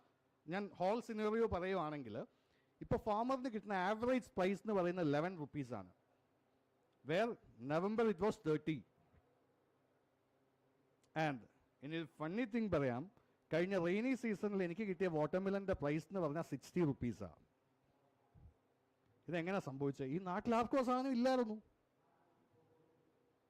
സോ ഞങ്ങൾ ചെയ്യുന്ന പണി ഇത്രയേ ഉള്ളൂ. മാർക്കറ്റ് റിസർച്ചിൽ നമ്മൾ ഏതൊക്കെ സാധനത്തിന് എവിടെയൊക്കെ ഡിമാൻഡ് ഉണ്ടെന്ന് കണ്ടുപിടിച്ച് വെക്കുക, അത് ഏത് സമയത്ത് നമ്മൾ കൾട്ടിവേറ്റ് ചെയ്യണമെന്നും ഏത് സമയത്ത് നമ്മൾ കൾട്ടിവേറ്റ് ചെയ്യിക്കണമെന്നും. ഇത് ശരിക്കും എന്നെ ഒരു ഫാമറായിട്ട് മാത്രം കാണാൻ പറ്റില്ല. അതിൻ്റെ കാര്യം ഞാൻ ഇതിനകത്ത് കുറച്ച് ബിസിനസ്സും കൂടി ഇൻവോൾവ് ചെയ്താൽ പോകുന്നത്. ഞാൻ ഇപ്പം എൻ്റെ സ്വന്തം ഫാമിംഗ് കൂടാതെ ഞാൻ അറൗണ്ട് ഒരു 30 ഫാമേഴ്സിനെ കൊണ്ട് എനിക്ക് വേണ്ടി കൃഷി ചെയ്യിക്കുന്നുണ്ട്. സോ അവരിൽ പലരും നമ്മുടെ ഈ പറഞ്ഞ പോലെ ഫാമിലി ഓറിയൻറ്റഡ് കൾട്ടിവേഷൻ ചെയ്യുന്നവരൊക്കെയാണ്. സോ അവരെന്താ ചെയ്യുന്നതെന്ന് പറഞ്ഞാൽ അവർ എന്തൊക്കെ വന്നാലും സീസണൽ കൾട്ടിവേഷൻ മാത്രമേ ചെയ്യുള്ളൂ. ടൊമാറ്റോ, ഞാൻ ടൊമാറ്റോയ്ക്ക് മിനിമം 30 റുപ്പീസ് കിട്ടുന്ന സമയത്തേ കൾട്ടിവേറ്റ് ചെയ്യത്തുള്ളൂ. ബാക്കി സമയത്ത് മൊത്തം 30ൽ താഴെ വരുന്ന സമയത്ത് മൊത്തം ഞാൻ കൾട്ടിവേറ്റ് ചെയ്യിക്കുകയാണ് ചെയ്യുന്നത്. എഗെയിൻ അതിൻ്റെ അകത്ത് ഞങ്ങൾക്ക് കുറച്ച് കണ്ടീഷൻസ് ഉണ്ട്. ഞങ്ങൾ തന്നെ ആയിരിക്കും വളവും പെസ്റ്റിസൈഡും എല്ലാം നമ്മൾ പ്രിസ്ക്രൈബ് ചെയ്യുന്നത്. അത് കൂടാതെ ഈ സാധനങ്ങളെല്ലാം നമ്മൾ തന്നെ സപ്ലൈ ചെയ്യും. പക്ഷെ അത് അവരുടെ കോസ്റ്റിലായിരിക്കും. പക്ഷെ നമ്മൾ അതിൻ്റെ അകത്തുനിന്ന് മാർജിൻ എടുക്കില്ല. We help them reduce their cost by 40%. അതായത് ഇപ്പം എൻ്റെ പർച്ചേസ് നോക്കിയാൽ നോർമൽ ഒരു പെസ്റ്റിസൈഡ് ഷോപ്പോ അല്ലെങ്കിൽ ഒരു നമ്മുടെ അഗ്രികൾച്ചർ എക്യുപ്മെൻറ്റ്സ് വിൽക്കുന്ന ഷോപ്പോ ചെയ്യുന്നതിൻ്റെ കയ്യിലും മേളിലാണ്. ഇപ്പോൾ യൂഷ്വലി ഒരു സ്മോൾ സ്കെയിൽ ട്രേഡർ എടുത്ത് വെക്കുന്നത് ഇപ്പോൾ NPK, basic water soluble NPK, അവരെടുക്കുന്നത് ഒരു 100 kg ഒക്കെ ആയിരിക്കും ഒരു പർച്ചേസിൽ എടുക്കുന്നത്. ഞാനത് എടുക്കുന്നത് 500 കിലോ മിനിമം. സോ എനിക്ക് കിട്ടുന്ന പ്രൈസ് എന്ന് പറഞ്ഞാൽ ഒരു ഡീലർ പ്രൈസ് കിട്ടും. സോ ആ ഡീലർ പ്രൈസിൽ തന്നെ ഫാമേഴ്സിന് കൊടുക്കും. I help them reduce their cost. And along with that, if they require any labor for the initial works, I will supply that. And if they need machinery, I will give them. I help them reduce their price, and I assure them that I will collect the vegetables 1 rupee, that whatever the price in the market is, plus 1 rupee. I will take the vegetables back from them at their farm gate. In a way, I am helping them save 5 rupees on each kilo. Average 5 rupees on each kilo. That's what we do. And again, we were talking about market research. Okay. And now I hope now you got a brief idea on why we need market research, right? Okay. Then mobilization of resource. Mobilization of resource-ന്റെ ഒരു പോർഷനാണ് ഞാൻ ഇപ്പോൾ പറഞ്ഞത്. Purchase എന്ന് പറയുന്ന സാധനം ഞാൻ വോളിയത്തിൽ ചെയ്തപ്പോൾ എനിക്ക് പ്രൈസ് കുറഞ്ഞു എന്ന് ഞാൻ പറഞ്ഞു. ഇത് എൻ്റെ ഒരു ടൂളാണ്. ഞാൻ വോളിയം വെച്ചിട്ട് ബാർഗെയിൻ ചെയ്യാൻ തുടങ്ങി. നമുക്ക് സപ്ലൈ ചെയ്യാൻ വന്ന ആളുടെ കയ്യിൽ. ഇതെല്ലാം മാനേജ്മെൻറ്റ് ആസ്പെക്ട്സ് ആണ് കേട്ടോ. അതിൻ്റെ അകത്ത് നമ്മൾ ഇനി അടുത്തത് ചെയ്യുന്നതെന്ന് പറഞ്ഞാൽ, ഇനി പർച്ചേസ് പറയുമ്പോൾ നമുക്ക് ഏത് മെറ്റീരിയൽ ഏത് സ്ഥലത്തുനിന്ന് എപ്പോൾ വാങ്ങിയാൽ വില കുറയും എന്നുള്ളൊരു ധാരണയും കൂടി ഇതിൻ്റെ അകത്തുണ്ട്. ഇനി റിസോഴ്സ് എന്ന് പറയുന്നതിൻ്റെ അകത്ത് നമ്മൾ ലാൻഡ് പറഞ്ഞു. Land is the most effective resource that we need for agriculture. ഇപ്പം ലാൻഡ്, ഞാൻ ആലപ്പിയിൽ എനിക്ക് സിറ്റുവേഷൻ അഡ്വേഴ്സ് ആണ്, റൗണ്ട് ദ ഇയർ കൾട്ടിവേറ്റ് ചെയ്യാൻ പറ്റില്ല എന്ന് മനസ്സിലായപ്പോൾ ഞാൻ പാലക്കാട്ടേക്ക് പോയി. Scaled up. നൗ എൻ്റെ on cultivation I have 70 acres. 70 acresലാണ് ഞാനിപ്പോൾ കൾട്ടിവേറ്റ് ചെയ്യുന്നത്. Vegetable Elon. വെജിറ്റബിളിൻ്റെ ഒപ്പം കുറച്ച് ഫ്രൂട്ട്സ് ഉണ്ട്. നമ്മുടെ പപ്പായ ചെയ്യും, പിന്നെ ഷമാം, അതുപോലെ കുറച്ച് സാധനം മാത്രം ഞാൻ കൾട്ടിവേറ്റ് ചെയ്യുന്നുണ്ട്. ആൻഡ് സീഡ്സ്, മെറ്റീരിയൽസ് എല്ലാം നമുക്ക് ഏത് ബ്രാൻഡിൻ്റെ വേണം, ഏത് ബ്രാൻഡിൻ്റെ ആണ്. ഇപ്പം നമ്മൾ ഭയങ്കരമായിട്ട് ട്രയൽ ആൻഡ് എറർ ചെയ്ത് നോക്കിയാൽ മാത്രമേ, usually when we C NPK, ഇപ്പോൾ വാട്ടർ സോല്യൂബിൾ NPK 19 ഓൾ എന്ന് പറയുന്ന സാധനം കമ്പനീസ് പറയും യു ക്യാൻ യൂസ് 5 gram എന്ന് പറയും പെർ ലിറ്റർ, അത് പ്രിസ്ക്രൈബ് ചെയ്യും. പക്ഷെ ചില ഫെർട്ടിലൈസർ ഉപയോഗിക്കുമ്പോൾ ഇത് 5 gram മതിയാവില്ല. നമുക്കത് എക്സ്പീരിയൻസിൽ നിന്ന് മനസ്സിലാവും, ടെസ്റ്റിൽ നിന്നല്ല. സോ നമുക്ക് ചിലപ്പോൾ ആ കമ്പനീനെ മാറ്റി വേറെ കമ്പനിയിൽ എടുക്കേണ്ടി വരും. That involves lots of decision. And നമുക്ക് തരുന്ന ക്രെഡിറ്റ് ടേംസ്, അതിൻ്റെ ഒത്തിരി കാര്യങ്ങൾ ഉണ്ടാവാം. പക്ഷേ നമ്മൾ ഈ പറയുന്ന കോൺസെൻട്രേഷൻ വെച്ചിട്ട് വേണം നമ്മളത് ഓരോ ഡിസിഷൻ എടുക്കാൻ. ഓരോ ഫാക്ടേഴ്സ് ഉണ്ടാവും അതിൻ്റെ അകത്ത്. ആൻഡ് അഗ്രികൾച്ചറിൽ ഏറ്റവും കൂടുതൽ കോസ്റ്റ് ഇൻവോൾവ് ചെയ്യുന്നത് ഏത് ഏരിയയിലാണ്?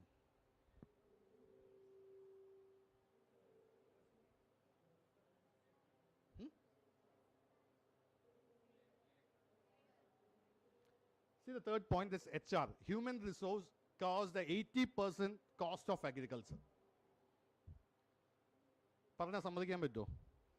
80% കവർ ചെയ്യും എന്ന് പറഞ്ഞാൽ, നമ്മൾ തുടങ്ങുമ്പോൾ തൊട്ട് ഒരു ലാൻഡിൻ്റെ പ്രിപ്പറേഷൻ എടുത്താൽ നമുക്ക് മെറ്റീരിയൽ കോസ്റ്റ് എന്ന് പറയുന്നത് ഫസ്റ്റ് ഇയറിൽ അതൊരു 40-60 റേഷ്യോയിലായിരിക്കും. 60% would be four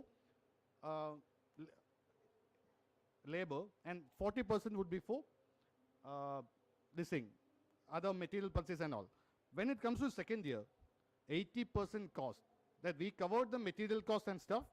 Now from the second year, 80% cost is covered by this thing, human resource. And 20% alone is for the material, like seeds and medicines. That's it. So next decision is where we can find this cheap labor in cheap. So my laborers are, all of them are from other state, and you won't believe, my average labor cost per day is 500 rupees, which means I have only 60 rupees per hour labor expense, which is 120 in Kerala.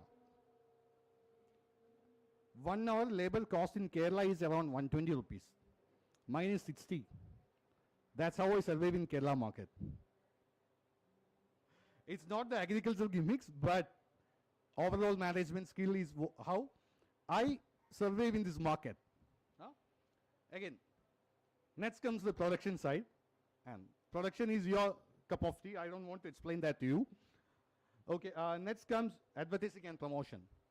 See, when the first point, market research, starts, there itself we are starting the advertising and promotion side. When we go to a shopkeeper or whichever information gathering place, wherever we go, we are telling them that we are going to give you such and such products that you require after 3 months. There itself we are starting promotion and advertising. Promotion and advertising is the key factor which makes us existent in market.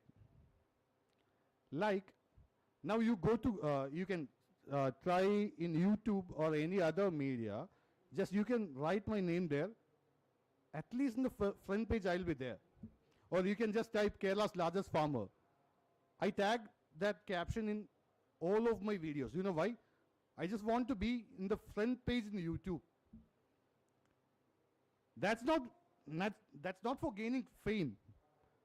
It's for making myself self-relevant in the market. So when people gather information or a new seller comes to market, what he does is that he will do a initial study where he make sure that he will get a regular supply. And when he thinks a person is big enough to supply him. So, നമ്മൾ എങ്ങനെയാ ഒരാൾ മാർക്കറ്റിൽ വലുതാന്ന് ഇപ്പം തിരിച്ചറിയുന്നത് എങ്ങനെയാ? Google നോക്കിയിട്ട് തന്നെയാ. അല്ലാതെ നമ്മൾ അവരുടെ ഇപ്പം ഞാൻ പറയാം, എൻ്റെ കയ്യിൽ നിന്ന് പച്ചക്കറി വാങ്ങുന്നതിൽ ആരും എന്നെ നേരിട്ട് കണ്ടിട്ടില്ല. ഓൾമോസ്റ്റ് ഒരു 80% ഷോപ്സ് ഞാൻ ആലപ്പിയിൽ തുടങ്ങിയ സമയത്തുള്ളവർ മാത്രമേ എന്നെ നേരിട്ട് കണ്ടിട്ടുള്ളൂ. ബാക്കി ഞാൻ പാടത്ത് തന്നെ ജീവിക്കുന്ന ഒരു മനുഷ്യനാണ്, ഞാൻ ഇങ്ങോട്ട് വരാറേ ഇല്ല. So that's a difference. അപ്പം നമ്മൾ ശരിക്കും പറഞ്ഞാൽ we must make our self relevant in market. For that we need advertising and promotion. For that we have different tools. Unfortunately, agriculture is a sector which gives only average of 8% income of this overall transaction. Like last year my turnover was 4.5 crore, out of which only 36 lakhs my profit. But gradually it might change. But still, only 8% is the profit. So, we must focus on cost reduction on gradually, and along with that, we must give tremendous effort in maintaining our role in market. Okay? Then, cost accounting. So, നിങ്ങൾ ഇപ്പോൾ agriculture സ്റ്റുഡൻസിന് ഓരോ സാധനത്തിന് എന്ത് cost വരുമെന്ന് ചോദിച്ചാൽ പറയാൻ പറ്റുമോ? അഗ്രികൾച്ചർ സെക്ടറിലെ നിങ്ങളെല്ലാം ഏത് ഇയറിലാണ്? Third year and fourth year. Okay. So നിങ്ങളിപ്പോൾ അഗ്രികൾച്ചർ കുറേ കണ്ടു. ഇപ്പം നിങ്ങൾക്ക് what all things you cultivate in your university? Paddy alone? വേറെ ഒന്നുമില്ല? വെജിറ്റബിൾസ് ഉണ്ടോ? വെണ്ടയ്ക്ക കൃഷി ചെയ്യുന്നുണ്ടോ? ഓക്ര? ഓക്കെ. 1 കിലോ വെണ്ടയ്ക്ക ഹാർവെസ്റ്റ് ചെയ്യാൻ എത്ര കോസ്റ്റ് വരും?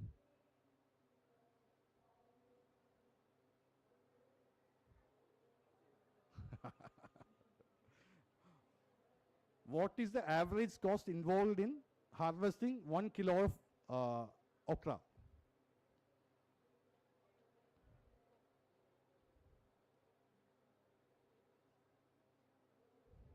See, our farmers want to get a fair price for their produce, but they don't even know what price they should ask. They still observe the market for obtaining the price. For me, in my case, our staff usually when they go for harvesting, they take, they harvest 12 kg on an average in an hour. Which means my harvest cost is around 5 rupees for okra. And in other Kerala perspective, it's around 10 rupees per kg harvest cost. So this costing is an important factor. Only if you have proper cost accounting details, you will get an idea on how to sell and which price to sell. അതല്ലെങ്കിൽ നമുക്ക് വെറുതെ കൊടുക്കാമെന്നേ ഉള്ളൂ. Farming നഷ്ടമാണെന്ന് പറയാമെന്നേ ഉള്ളൂ. Farming നഷ്ടമല്ല എന്ന് വരുത്തണമെങ്കിൽ നമ്മൾ ചെയ്യേണ്ടത് നമുക്ക് എന്ത് വില ചോദിക്കാൻ പറ്റുമെന്ന് ആദ്യം നമുക്ക് ധാരണ ഉണ്ടാവണം. അതില്ലാത്തിടത്തോളം കാലം നമ്മൾ ചെയ്തിട്ട് കാര്യമില്ല. We must make sure that we get a fair price. ഇതിൽ ചലഞ്ച് വരുന്നത് എപ്പോഴാണെന്നറിയോ? കൊമേഴ്ഷ്യൽ ഫാമേഴ്സും ഫാമിലി ഓറിയൻറ്റഡ് ഫാമേഴ്സും തമ്മിലാണ് ഇതിൽ കോമ്പറ്റീഷൻ വരുന്നത്. അവർക്ക് അന്നത്തെ ലൈവ്ലിഹുഡിന് വേണ്ട തുക കിട്ടിയാൽ അവരവരുടെ പ്രൊഡ്യൂസ് വിൽക്കും. ഞങ്ങൾ അക്കാര്യത്തിൽ അഹങ്കാരികളാണ്. ചിലപ്പോൾ ഞങ്ങൾ പച്ചക്കറി വെറുതെ കൊടുക്കും, മാർക്കറ്റിൽ കൊടുക്കില്ല. കാര്യം ഞങ്ങളും കൂടി മാർക്കറ്റിലേക്ക് പച്ചക്കറി ഞങ്ങളെല്ലാവരും വിൽക്കുന്ന ഒരു ഏരിയ ഉണ്ടാവും. ഞങ്ങളും കൂടി അന്ന് അവിടെ വിൽക്കാൻ നോക്കിയാൽ ആ മാർക്കറ്റിലെ പ്രൈസ് കുത്തനെ താഴേക്ക് പോകും. So we don't want to do that. അപ്പം ഞങ്ങൾ എന്ത് ചെയ്യും? ഞങ്ങൾ ഓർഫനേജിന് ഓർഫനേജിലും ഞങ്ങൾക്ക് ഒരു സാധനവും അധികം പ്രൊഡക്ഷൻ ഉണ്ടാവില്ല. ആ production plan is something different.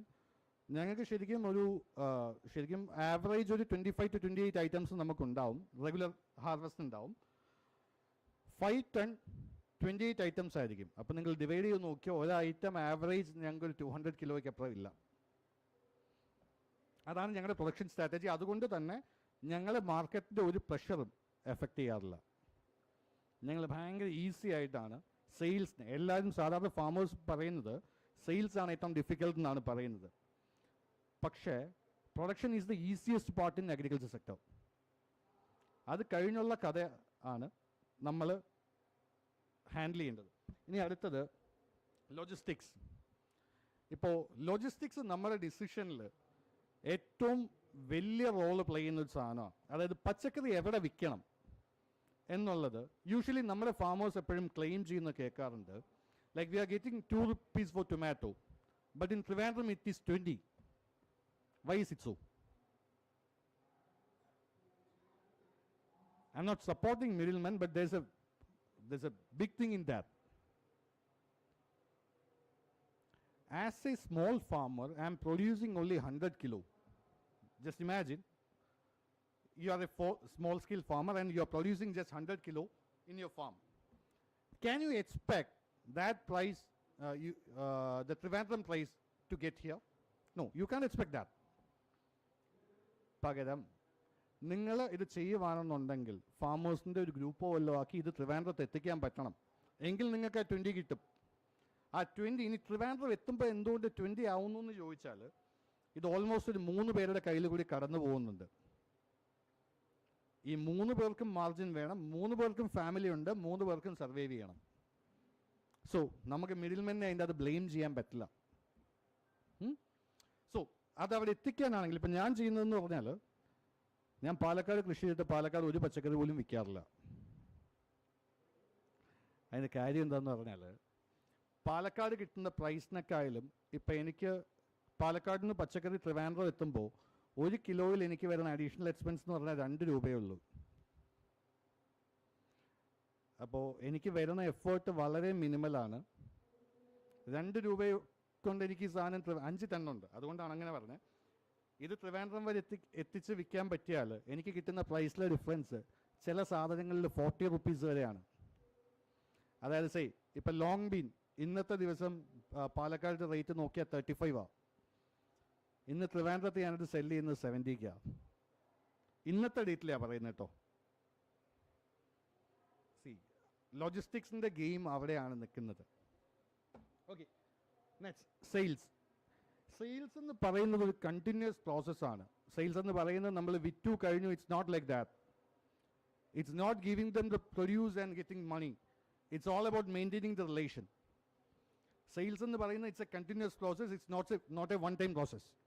We must make a continuous rapport with the salesman, only then you can survive in the market.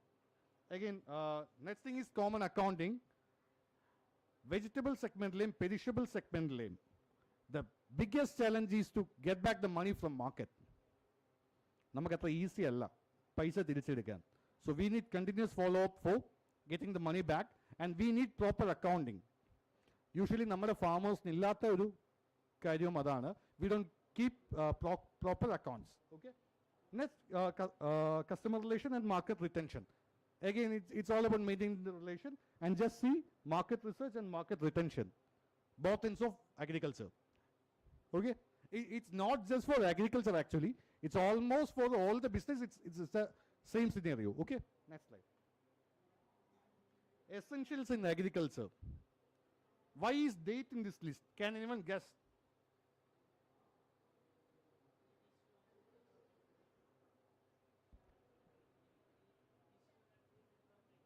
Dates, ശരിക്കും പറഞ്ഞാൽ dates will help us in maintaining production plan. Like നമ്മൾ ഒരു വിത്ത് ഇന്നിട്ടു, ഇത് ഇത്ര ദിവസത്തെ മുളച്ചു, ഇത്ര ദിവസത്തിൽ ലീഫായി, നമുക്ക് അതിനെക്കുറിച്ച് ബേസിക് ഐഡിയ വേണം. ഞാൻ അഗ്രികൾച്ചർ ബാക്ക്ഗ്രൗണ്ടിൽ നിന്നുള്ള ആളല്ല, സയൻറ്റിഫിക് സൈഡ് എനിക്ക് പറയാനും പറ്റില്ല. പക്ഷേ ഒരു വിത്തിട്ടാൽ ഇത്ര ദിവസം മുളയ്ക്കണം എന്നുള്ളത് എനിക്കറിയാം. ആ മുളയ്ക്കുന്നത് ഇത്രാം ദിവസം മുളച്ചില്ലെങ്കിൽ അത് ചെക്ക് ചെയ്യണം എന്ന് എനിക്കറിയാം. അഗെയിൻ അത് മുളച്ചിട്ട് ഇത്രാം ദിവസം അതിന് ലീഫ്, ഇപ്പം 3rd ലീഫ് വന്നില്ലെങ്കിൽ അല്ലെങ്കിൽ സ്റ്റെമ്മ് വന്നില്ലെങ്കിൽ അതെന്തുകൊണ്ടാണ് നമ്മൾ ഐഡൻറ്റിഫൈ ചെയ്യണം. അതിന് ഫെർട്ടിലൈസർ എന്തെങ്കിലും ഇവിടെ കൊടുക്കണം. ഇനി ഇതിൽ നിന്ന് എത്രാമത്തെ ദിവസം നമുക്ക് ഹാർവെസ്റ്റ് ചെയ്യാൻ പറ്റുന്നൊരു ധാരണ വേണം. ആൻഡ് അതിൻ്റെ അകത്തും പ്ലാനിങ് ഉണ്ട്. നമുക്കിപ്പോൾ ഒരു ഇതെടുത്താൽ നമ്മളിപ്പോൾ ഒരു സാധനം കൾട്ടിവേറ്റ് ചെയ്യാമെന്ന് വിചാരിക്കും. ലോങ് ബീൻ എന്ന് പറയുമ്പോൾ നമുക്ക് ഇഷ്ടംപോലെ വെറൈറ്റീസ് ഉണ്ട്. IIHRൻ്റെ വെറൈറ്റീസ് ഉണ്ട്, നാംദാരുടെ വെറൈറ്റീസ് ഉണ്ട്. ഞങ്ങളിപ്പോൾ ചെയ്യുന്നതിൽ ടൊഡ്നാൻഡോൻ്റെ റോക്കറ്റ് ഉണ്ട്, പിന്നെ സുമന്ത് എന്ന് പറഞ്ഞ വെറൈറ്റി ഉണ്ട്. സോ ഈ വെറൈറ്റീസ് എല്ലാം കൂടി മിക്സ് ചെയ്താണ് നമ്മൾ ചെയ്യുന്നത്. അതിന് പല റീസൺ ഉണ്ട്. അതിൽ ഈ ഡേറ്റിൻ്റെ റിലവൻസിൻ്റെ റീസൺ നമുക്കിത് പ്രൊഡക്ഷൻ സ്റ്റെബിലിറ്റി തരാൻ ഹെൽപ്പ് ചെയ്യും. പ്രൊഡക്ഷൻ സ്റ്റെബിലിറ്റി എന്ന് പറഞ്ഞാൽ നമ്മളൊരു പ്ലാന്റിൻ്റെ ലൈഫ് സൈക്കിൾ പ്ലാൻ ചെയ്യാൻ നേരത്ത് ഇപ്പം ലോങ് ബീൻ്റെ ഒക്കെ കേസ് ആണെങ്കിൽ 52nd ഡേ നമുക്ക് ഹാർവെസ്റ്റ് സ്റ്റാർട്ട് ചെയ്യാം. പക്ഷെ ഇത് 52nd ഡേ ഹാർവെസ്റ്റ് ചെയ്ത് സ്വിച്ച് ഇട്ട പോലെ പ്രൊഡക്ഷൻ്റെ ഇത് ബാലൻസിങ് മാറിക്കൊണ്ടിരിക്കും. എല്ലാ ചെടിയിലും ഡിഫറൻസ് ഉണ്ടാവും. നമ്മൾ പല വെറൈറ്റിയാണ് ചെയ്യുന്നതെങ്കിൽ ഇത് ഒരെണ്ണം 52nd ഡേ ആണ് ഹാർവെസ്റ്റ് സ്റ്റാർട്ട് ചെയ്യുന്നതെങ്കിൽ അടുത്തത് ചിലപ്പോൾ 58th ഡേ ആയിരിക്കും.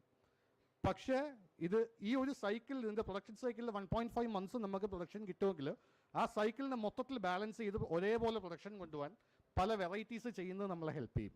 അപ്പോൾ അതിൻ്റെ അകത്ത് ആ ഡേറ്റിൻ്റെ റിലവൻസ് ഉണ്ട്. ഓരോന്നിൻ്റെയും ഹാർവെസ്റ്റ് വരുന്ന ഡേറ്റ്സ്, ആ സാധനങ്ങൾ നമ്മളെ ഹെൽപ്പ് ചെയ്യുന്നുണ്ട്. പിന്നെ വരുന്നത് ഡേറ്റ എന്ന് പറയുന്ന സാധനമാണ് അഗ്രികൾച്ചറിൽ. And now it's all about നമ്മുടെ ഫീൽഡിനെ മാത്രം ബേസ് ചെയ്ത് പറയാം. അഗ്രികൾച്ചറിൽ നമ്മൾ ഡേറ്റ അത്യാവശ്യമായിട്ട് മെയിൻറ്റെയിൻ ചെയ്യേണ്ട ഒരു കാര്യമാണ്. കാര്യം നമ്മുടെ ഫീൽഡിൽ ഏതൊക്കെ സമയത്ത് ഏതൊക്കെ സാധനം കൾട്ടിവേറ്റ് ചെയ്യാം, ഏതൊക്കെ സമയത്ത് ചെയ്താൽ ഇതിന് പ്രൊഡക്ഷൻ കൂടുതൽ കിട്ടും, ഈ ഒരു ഡേറ്റ നമ്മൾ ശരിക്കും മെയിൻറ്റെയിൻ ചെയ്യണം. മാർക്കറ്റിങ്ങിലെ ഡേറ്റ ഞാൻ ഓൾറെഡി പറഞ്ഞു. റൗണ്ട് ദ ഇയർ നമുക്ക് നാട്ടിൽ ഇപ്പോൾ എൻ്റെ ഇടയ്ക്ക് ചോദിച്ചാൽ കഴിഞ്ഞ 7 കൊല്ലം കേരളത്തിലെ വെജിറ്റബിളിൻ്റെ പ്രൈസിൻ്റെ ഫ്ലക്ച്വേഷൻ ഞാൻ നോട്ട് ചെയ്ത് വെച്ചിട്ടുണ്ട്. ആ നോട്ട് ചെയ്ത് വെച്ചിരിക്കുന്നതിൻ്റെ ബേസിലാണ് ഞങ്ങൾ പ്രൊഡ്യൂസ് ചെയ്യുന്നത്. അതുകൊണ്ട് ആ ഡേറ്റയുടെ റിലവൻസ്. അടുത്ത ഫിഗേഴ്സ്. നമ്മുടെ നാട്ടിൽ നമ്മൾ ഒരിക്കലും ഫിഗേഴ്സിനെ ബേസ് ചെയ്ത് അഗ്രികൾച്ചർ സംസാരിക്കാറില്ല. നമ്മൾ ഇത്ര ഏക്കർ കൃഷി ചെയ്തു എന്ന് പറയും. ഇത്ര ഏക്കറിലെ പ്രൊഡക്ഷൻ എത്രയാണെന്ന് ചോദിച്ചാൽ നമ്മുടെ ഫാമേഴ്സിന് അറിയത്തില്ല. അതുപോലെ ഓരോന്നും പ്രൊഡ്യൂസ് ചെയ്യാനുള്ള കോസ്റ്റ്, സാധനങ്ങൾ, ഇതെല്ലാം നമ്മൾ ഫിഗേഴ്സിൽ സംസാരിക്കും തോറും നമുക്ക് ആക്യുറസി കൂടും. അതല്ലാതെ നമ്മൾ സംസാരിക്കാൻ നേരത്ത് ഇപ്പം ഞങ്ങൾ ഫാമിൽ സംസാരിക്കുമ്പോൾ പോലും ഓക്കെ, ഇതിൻ്റെ ഇടയ്ക്ക് ഒരു കാര്യം പറയാൻ പറഞ്ഞു. ഞങ്ങൾ യൂഷ്വലി എല്ലാവരും എൻ്റെ ഇടയ്ക്ക് ചോദിക്കുന്ന ഒരു ചോദ്യമുണ്ട്, how do you maintain this 70 acres without any supervisors? എനിക്ക് സൂപ്പർവൈസേഴ്സ് ഇല്ല, മാനേജേഴ്സ് ഇല്ല, it's A one man show. അതിൻ്റെ ഗെയിം എങ്ങനെയാണെന്ന് വെച്ചാൽ I just make sure that my labours don't leave me. ഞാൻ തുടങ്ങിയ കൊല്ലം എൻ്റെ കൂട്ടത്തിലുള്ള ലേബേഴ്സ് എല്ലാവരും ഇന്നും എൻ്റെ കൂടെയുണ്ട്. ആൻഡ് ഇപ്പം നിങ്ങൾ പോലും ഫീൽഡിൽ പോകുമ്പോൾ പോക്കറ്റിൽ ലെൻസ് കൊണ്ടുപോകുമെന്ന് എനിക്കറിയില്ല. എൻ്റെ പണിക്കാർ ഫീൽഡിൽ പോകുന്ന ലെൻസുമായിട്ടാണ്. അതെന്താ സംഭവം അറിയോ? ഡെലിഗേഷൻ എന്ന് പറയുന്ന ഒരു കാര്യം ഞങ്ങൾ അഗ്രികൾച്ചറിൽ പ്രാക്ടിക്കലാക്കിയതാണ്. അതായത് നമ്മൾ ഷോപ്പ് ഫ്ലോർ ലെവലിലെ ലേബേഴ്സിന് ട്രെയിനിങ് കൊടുത്തിട്ട് അവരാണ് ഇപ്പോൾ പ്ലാന്റ് ഒബ്സർവ് ചെയ്യുന്നത്. ഇത് എനിക്ക് പേഴ്സണലി ഇപ്പം നിങ്ങൾക്ക് ഇമാജിൻ ചെയ്യാം, 70 acres എത്ര പ്ലാന്റ്സ് ഉണ്ടാവും. പോട്ടെ, ഇത് ഈ 70 acres രണ്ട് സ്ഥലത്താണ് എൻ്റെ ഫാം ഇരിക്കുന്നത്. 70 acres എത്ര പോട്ടെ 30 acres എത്ര പ്ലാന്റ്സ് ഉണ്ടാവും on an average? Any guess?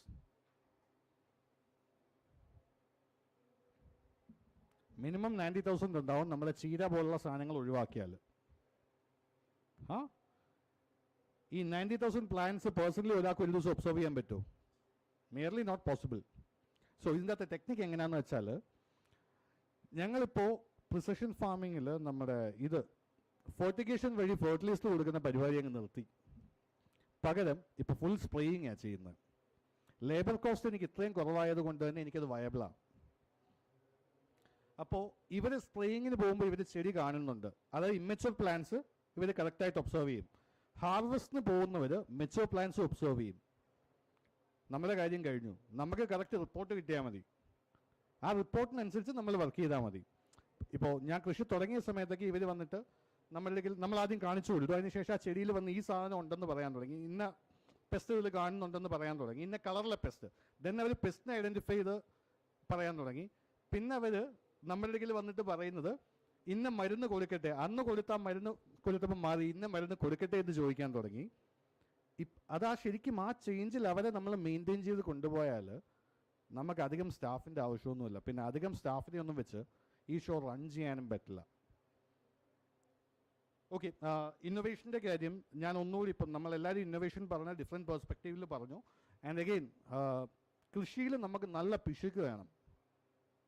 പിശുക്കെന്ന് പറഞ്ഞാൽ എങ്ങനെ സാധനങ്ങൾ കൊടുക്കാതെ സർവൈവ് ചെയ്യാം എന്നുള്ളത് നമ്മൾ പഠിക്കണം. അതായത് ഇപ്പോൾ 1 ഏക്കറിൽ നമ്മൾ നോർമലി കൾട്ടിവേറ്റ് ചെയ്യുമ്പോൾ എത്ര ടൺ ബയോമാസ് വേണം? യൂഷ്വൽ ഇപ്പോൾ വാട്ടർമെലൻ പോലുള്ള എന്തെങ്കിലും സാധനം ചെയ്യുവാണെങ്കിൽ എത്ര കിലോ ബയോമാസ് വേണ്ടി വരും? നമ്മളിപ്പോൾ കോഴിവെള്ളം കൊടുക്കുക അല്ലെങ്കിൽ ഇപ്പം കമ്പോസ്റ്റ് കൊടുക്കുക, എത്ര ടൺ കമ്പോസ്റ്റ് കൊടുക്കേണ്ടി വരും? ഓക്കെ, ഈ കമ്പോസ്റ്റ് നമുക്ക് നേരത്തെ സാർ പറഞ്ഞ പോലെ നമുക്ക് ഉണ്ടാക്കി കൊടുക്കുന്നതാണ് നമുക്ക് ലാഭം, അല്ലെങ്കിൽ ഇത് കൊടുക്കാതെ സർവൈവ് ചെയ്യുന്നതാണ് നമുക്ക് ലാഭം. ചില സമയത്ത് അതിന് വേണ്ടി വീട് വളർത്തിയാൽ പോലും നമുക്ക് പറ്റും. നമ്മൾ ഫുള്ളി പ്രിസഷൻ ചെയ്യുവാണ്, മൾച്ചിങ് ഷീറ്റ് യൂസ് ചെയ്യുന്നുണ്ടെങ്കിൽ നമുക്ക് വീട് വളർത്തിയിട്ട് പോലും ഇത് ചെയ്യാൻ പറ്റും. സോ ഇതെല്ലാം ഇന്നോവേഷൻസ് ആണ്. പിന്നെ നമുക്ക് ഫീൽഡിൽ കോസ്റ്റ് കുറയ്ക്കാൻ എന്തൊക്കെ മെഷേഴ്സ് ഉണ്ടോ അതാണ് ശരിക്കും ഞങ്ങളുടെ ഇപ്പോഴത്തെ പെർസ്പെക്റ്റീവിൽ ഞങ്ങൾ ഇന്നോവേഷൻ പറയുന്നത്. ബട്ട് അഗ്രികൾച്ചറിൽ ഇന്നോവേഷൻസ് ഒത്തിരി വലുതാണ്. ഞാൻ ആ ഇന്നോവേഷൻ ഞാൻ പറഞ്ഞാലൊരു മൈക്രോ പെർസ്പെക്റ്റീവും കോസ്റ്റ് സേവിങ് പെർസ്പെക്റ്റീവിലും മാത്രമേ എനിക്ക് പറയാൻ പറ്റുള്ളൂ. So that's A story. നിങ്ങൾക്ക് ഇനിയും ചോദ്യങ്ങൾ ഡൗട്ടുകൾ എല്ലാം ഉണ്ടെങ്കിൽ ചോദിക്കാം. Anybody?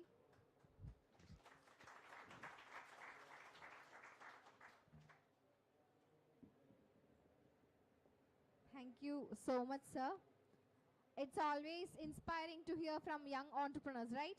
So we'll move on to the question answer session.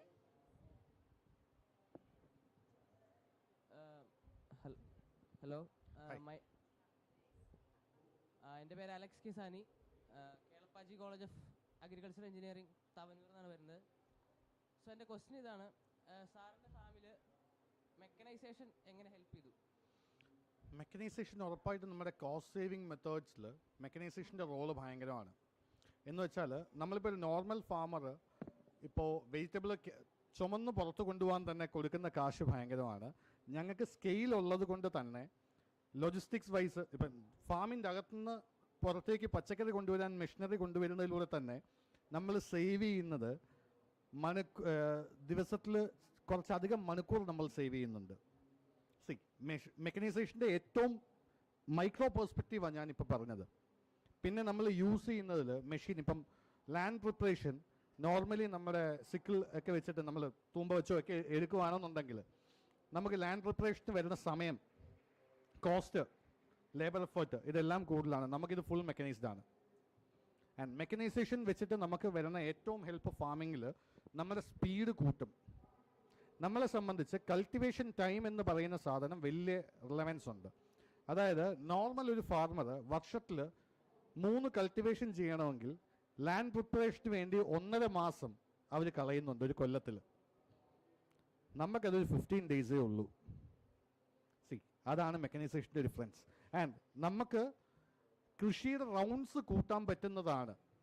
ഇപ്പോൾ ചിലർ എന്നെ കളിയാക്കാറുണ്ട്, എൻ്റെ ഇടയ്ക്കിൽ ഒരു കൊല്ലം ഒരു ലാൻഡിൽ എത്ര റൗണ്ട് കൃഷി ചെയ്യുമെന്ന് ചോദിച്ചാൽ ഞാൻ പറയുന്നത് 2.5 റൗണ്ട് എന്നൊക്കെയാണ്.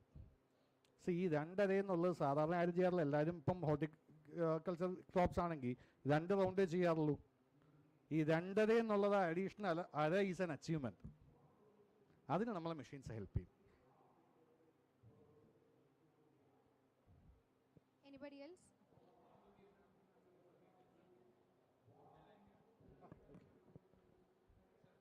സീസൺ, അതായത്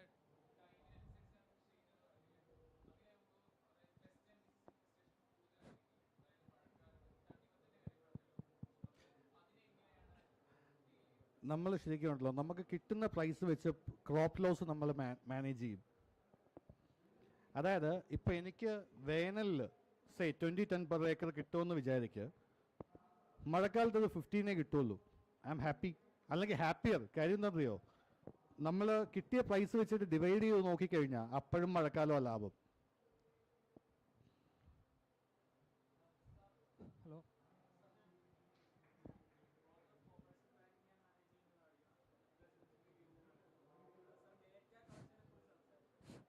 Hello.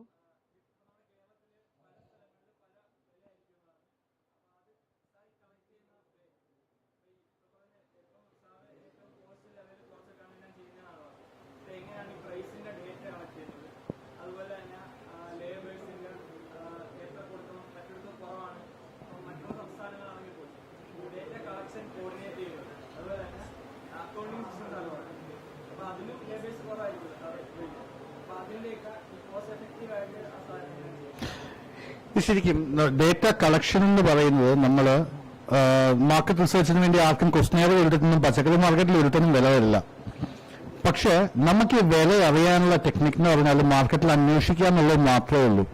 അപ്പം അന്വേഷിക്കുക എന്നുള്ളതായിരുന്നു ഞാൻ ആദ്യം ചെയ്തുകൊണ്ടിരുന്ന ടെക്നിക്ക്. പക്ഷേ ഞാൻ ഇപ്പോൾ ചെയ്യുന്നതെന്ന് പറഞ്ഞാൽ ഞാൻ മാർക്കറ്റിലെ പ്ലെയർ ആണ്. സോ ഓട്ടോമാറ്റിക്കലി ആ പ്രൈസ് എനിക്ക് കിട്ടിക്കൊണ്ടിരിക്കും. ഇപ്പോൾ ഇനിഷ്യൽ സെയിൽ ഞാൻ അന്വേഷിക്കുമായിരുന്നു. അഗ്രികൾച്ചർ സെക്ടറിലെ ഏത് ഇൻഫർമേഷൻ ആണെങ്കിലും നമുക്ക് കിട്ടുന്നത് എങ്ങനെയാണെന്നറിയോ? ഇപ്പോൾ നിങ്ങൾ യൂണിവേഴ്സിറ്റിയിൽ പോയി പഠിക്കുന്നു. അൺഫോർച്ചുനേറ്റ്ലി ഞാൻ അഗ്രികൾച്ചർ ബാക്ക്ഗ്രൗണ്ടിൽ പോയി പഠിക്കുന്നില്ല. പക്ഷേ മൾട്ടിനാഷണൽ കമ്പനീസ് ആദ്യം വന്നൊരു പ്രോഡക്റ്റ് ഇൻട്രൊഡ്യൂസ് ചെയ്യുന്നത് ഞങ്ങൾക്കാണ്. That also is a data. അതായത് വെള്ളരി വർഗത്തിൽ നമുക്ക് കോപ്പർ ബേസ്ഡ് സാധനങ്ങൾ ഉപയോഗിക്കാൻ പറ്റില്ല എന്ന് പറയും.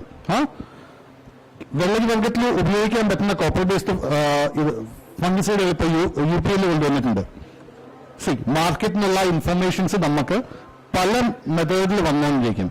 പിന്നെ അക്കൗണ്ടിങ് പോലുള്ള സാധനങ്ങൾ നമ്മൾ സോഫ്റ്റ്വെയർസിനെ ഡിപ്പെൻഡ് ചെയ്യുന്ന ടാലി പോലുള്ള സാധനങ്ങളിലാണ് നമ്മൾ അക്കൗണ്ടിങ് ചെയ്തു പോകുന്നത്.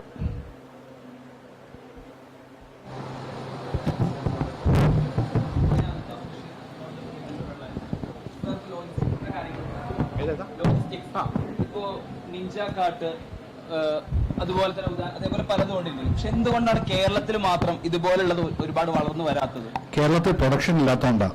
ഏറ്റവും സിമ്പിൾ ആയിട്ട് പറഞ്ഞാൽ. ആൻഡ് അവരാരും പെരിഷബിളിൽ നിൽക്കാൻ താല്പര്യപ്പെടുന്നില്ല കേരളത്തിൽ. നിഞ്ചാക്കാട്ട് വന്നിട്ട് നിഞ്ചാക്കാട്ടും മുളാനും ഒക്കെ വന്നിട്ട് അവരുടെ ചെയ്യാൻ ശ്രമിച്ചത് പൊട്ടറ്റോസും ഒണിയനും പോലുള്ള ഷെൽഫ് ലൈഫ് ഉള്ള സാധനങ്ങൾ മാത്രം അവർ ചെയ്യാൻ ശ്രമിച്ചു. പക്ഷെ അത് നമ്മുടെ നാട്ടിൽ മോണോപ്പൊളിയാണ്. അവർക്കത് ഈസി ആയിട്ട് ബ്രേക്ക് ചെയ്യാൻ പറ്റില്ല. നമ്മുടെ നാട്ടിൽ മാത്രമുള്ളൊരു ഗെയിം എന്ന് പറഞ്ഞാൽ മാർക്കറ്റിൽ ക്രെഡിറ്റിന്റെ ടേംസ് ഭയങ്കരമാണ്. സോ ഇവിടാനൊക്കെ വന്ന് അത് ചെയ്ത് നോക്കിയിട്ട് അവർക്ക് ഇവിടെ സർവൈവ് ചെയ്യാൻ പറ്റില്ല കേരളത്തിൽ. പെരിഷബിള് ഇവർ വിചാരിക്കുന്ന ഇപ്പം നമ്മുടെ ബാംഗ്ലൂർ അല്ലെങ്കിൽ ഏതെങ്കിലും സിറ്റീസ് പോലെ എടുത്താൽ അവരുടെ കിരാന സ്റ്റോഴ്സിന്റെ എണ്ണത്തിൽ നിന്നുള്ള സെയിൽ കുറവാണ്. നമ്മുടെ നാട്ടിൽ kirana stores place a major role in vegetable sales. അതുകൊണ്ടാണ് അങ്ങനെ സംഭവിക്കുന്നത്.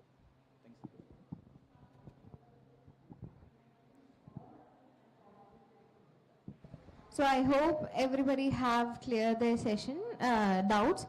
So as we are running short of time, we'll move towards the end of the session.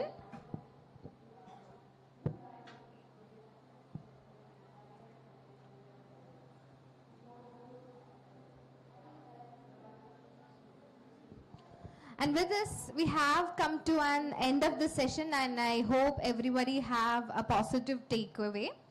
I would like to take this opportunity to extend my warmest gratitude to both our guest speakers for imparting your knowledge and experiences to our students, which I believe will definitely help them guide in their future endeavors. Now, I'd like to call upon Ms. Devi Priya, Program Manager, ASAP Kerala, to present both our guests, Dr. Ashwak Alur and Mr. Philip K. Chako, with the token of love on behalf of ASAP Kerala.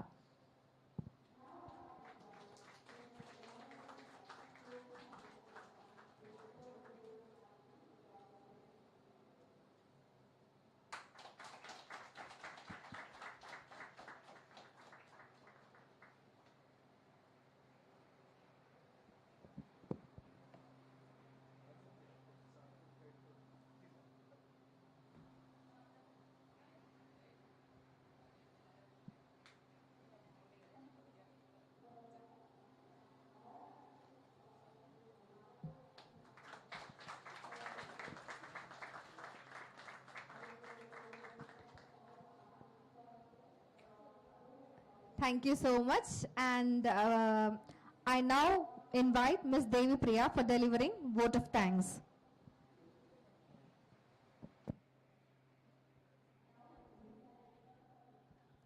Good afternoon.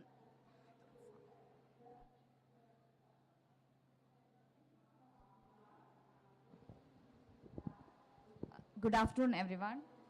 I'm not taking much time. We are already running late. So I would take this opportunity to thank Dr. Ashok Alur and Mr. Philip Chako for joining us today and giving this much insights to our students. So thank you both of you. And I would like to thank the faculty coordinators and the students of the Agriculture University to come here and interact with our guests and make this opportunity to clear your doubts and make more insights about your career. and making this a wonderful event. So thank you all for joining us today. Thank you very much.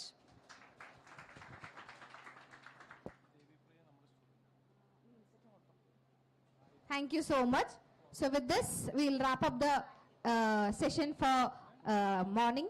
And please, liaison officers, I request you all to guide the guests to the VIP dining area. Students, please be seated. I have a couple of instructions for you. So after the guests leave, I'll give them.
So, welcome back everyone. We are very much familiar with the social sector achievements of Kerala, which are very well known in the development literature. Despite the relatively backward economic conditions, Kerala has been able to provide much better education, healthcare, and social security for its citizens. But there are problems. The economic base has remained relatively stagnant, slow growing as less productive. As a result, unemployment of the educated is the biggest development challenge faced by Kerala. Hence, there is an urgent need for a reconstructing of the economic base and shift in the development path from low productivity. We must transform to a development path which is more in tune with the resource endowment of the state, both natural and human. Therefore, in this 45-minute session, we shall discuss on how we can transform Kerala to a knowledge economy dominated by knowledge-intensive activities based on the insights received from the morning session. 6 groups will be formed among the faculty and students to facilitate productive discussion. The discussion intends on bringing out innovative suggestions to the government on the subject fostering knowledge economy in Kerala. Each group is required to present 6 recommendations, and all these recommendations will be escalated to the government for further pursual. Each group will have a 25-minute brainstorming session, and the last 10 minutes they shall turn in their finalized ideas to the organizing committee. So let's begin a constructive debate now without wasting much more time.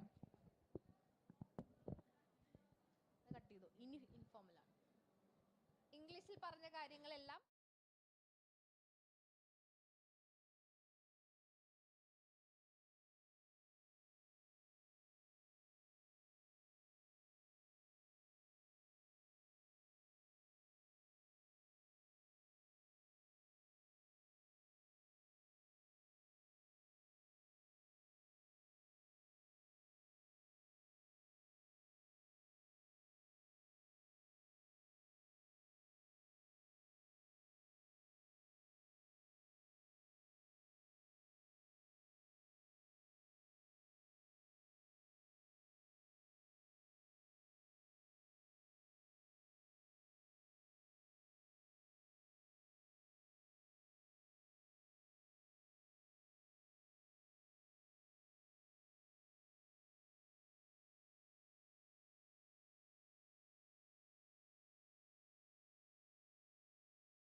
ഇപ്പോൾ ഈ ഒരു session കഴിഞ്ഞ് കഴിഞ്ഞാൽ will be heading towards the main hall.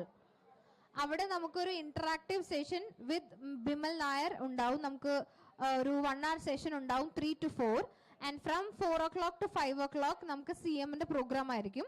4 to 4:20 will have chat with CM എന്ന് പറഞ്ഞിട്ട് ഒരു 6 students around among 2000 of you 6 സ്റ്റുഡൻസിനെ നമ്മൾ select ചെയ്തിട്ടുണ്ട്. നിങ്ങൾക്ക് ഒരു മെയിൽ കിട്ടിയിട്ടുണ്ടാവുമല്ലോ CMനോട് ചോദിക്കാനുള്ള ക്വസ്റ്റ്യൻ ചോദിച്ചിട്ട്. അപ്പൊ അതിൽ നിന്ന് 6 സ്റ്റുഡൻസിനെ സെലക്ട് ചെയ്തിട്ട് they will be asking the question to the CM. അതൊരു 20-minute സെഷൻ കഴിഞ്ഞ് കഴിഞ്ഞാൽ the closing ceremony will happen and it will be wound up by 5 o'clock. 5-ന് ശേഷം നമുക്ക് ഹരി ശിവരാമകൃഷ്ണന്റെ ഒരു സെഷൻ ഉണ്ടാവും. ആൻഡ് ടിൽ 5:30 നമ്മുടെ പ്രോഗ്രാം ഉണ്ടാവും. Then you are free. 5:30ക്ക് ശേഷം യു ആർ ഫ്രീ. അകം ബാൻഡിന്റെ പെർഫോമൻസ് കാണണമെന്നുണ്ടോ? ഇല്ല അല്ലേ? ഉണ്ടെങ്കിൽ നിൽക്കാം, പ്രോഗ്രാം കാണാം ടിൽ 7 o'clock. ഇല്ല എങ്കിൽ it is not a mandatory, you can leave also. എനിക്ക് I believe all the 49 will be staying here only, right? Yes, okay. അപ്പൊ ഇതാണ് നമ്മുടെ നെക്സ്റ്റ് ഒരു 2.5 hourന്റെ പ്രോഗ്രാം. അവിടെ ചെന്ന് കഴിഞ്ഞു കഴിഞ്ഞാൽ നിങ്ങളുടെ ബാഗ്സും കാര്യങ്ങളും ഒന്ന് സൂക്ഷിച്ച് ബാഗേജ് കൗണ്ടറിന്റെ അവിടെ വെക്കുക. അല്ലെങ്കിൽ അത് എവിടെയാണ് ഏൽപ്പിക്കണമെന്നൊന്ന് വോളണ്ടിയേഴ്സിനോട് ചോദിച്ചു കഴിഞ്ഞ് കഴിഞ്ഞാൽ അവരത് പറഞ്ഞു തരും. ആൻഡ് ഇനിയുള്ള അവേഴ്സ് നിങ്ങൾ മെയിൻ ഹാളിലായിരിക്കും. നിങ്ങൾ ഇന്ന് രാവിലെ എവിടെയാണോ ഇരുന്നത് അതേ സ്പേസിൽ പോയിരിക്കണം. ഓക്കെ, നിങ്ങളുടെ അലോക്കേറ്റഡ് സ്പേസ് ആണ് അഗ്രികൾച്ചറിന് കൊടുത്തിരിക്കുന്ന ആ സ്പേസ്. ആ സ്പേസിൽ തന്നെ ഇരിക്കാൻ ശ്രദ്ധിക്കുക. ഓക്കെ,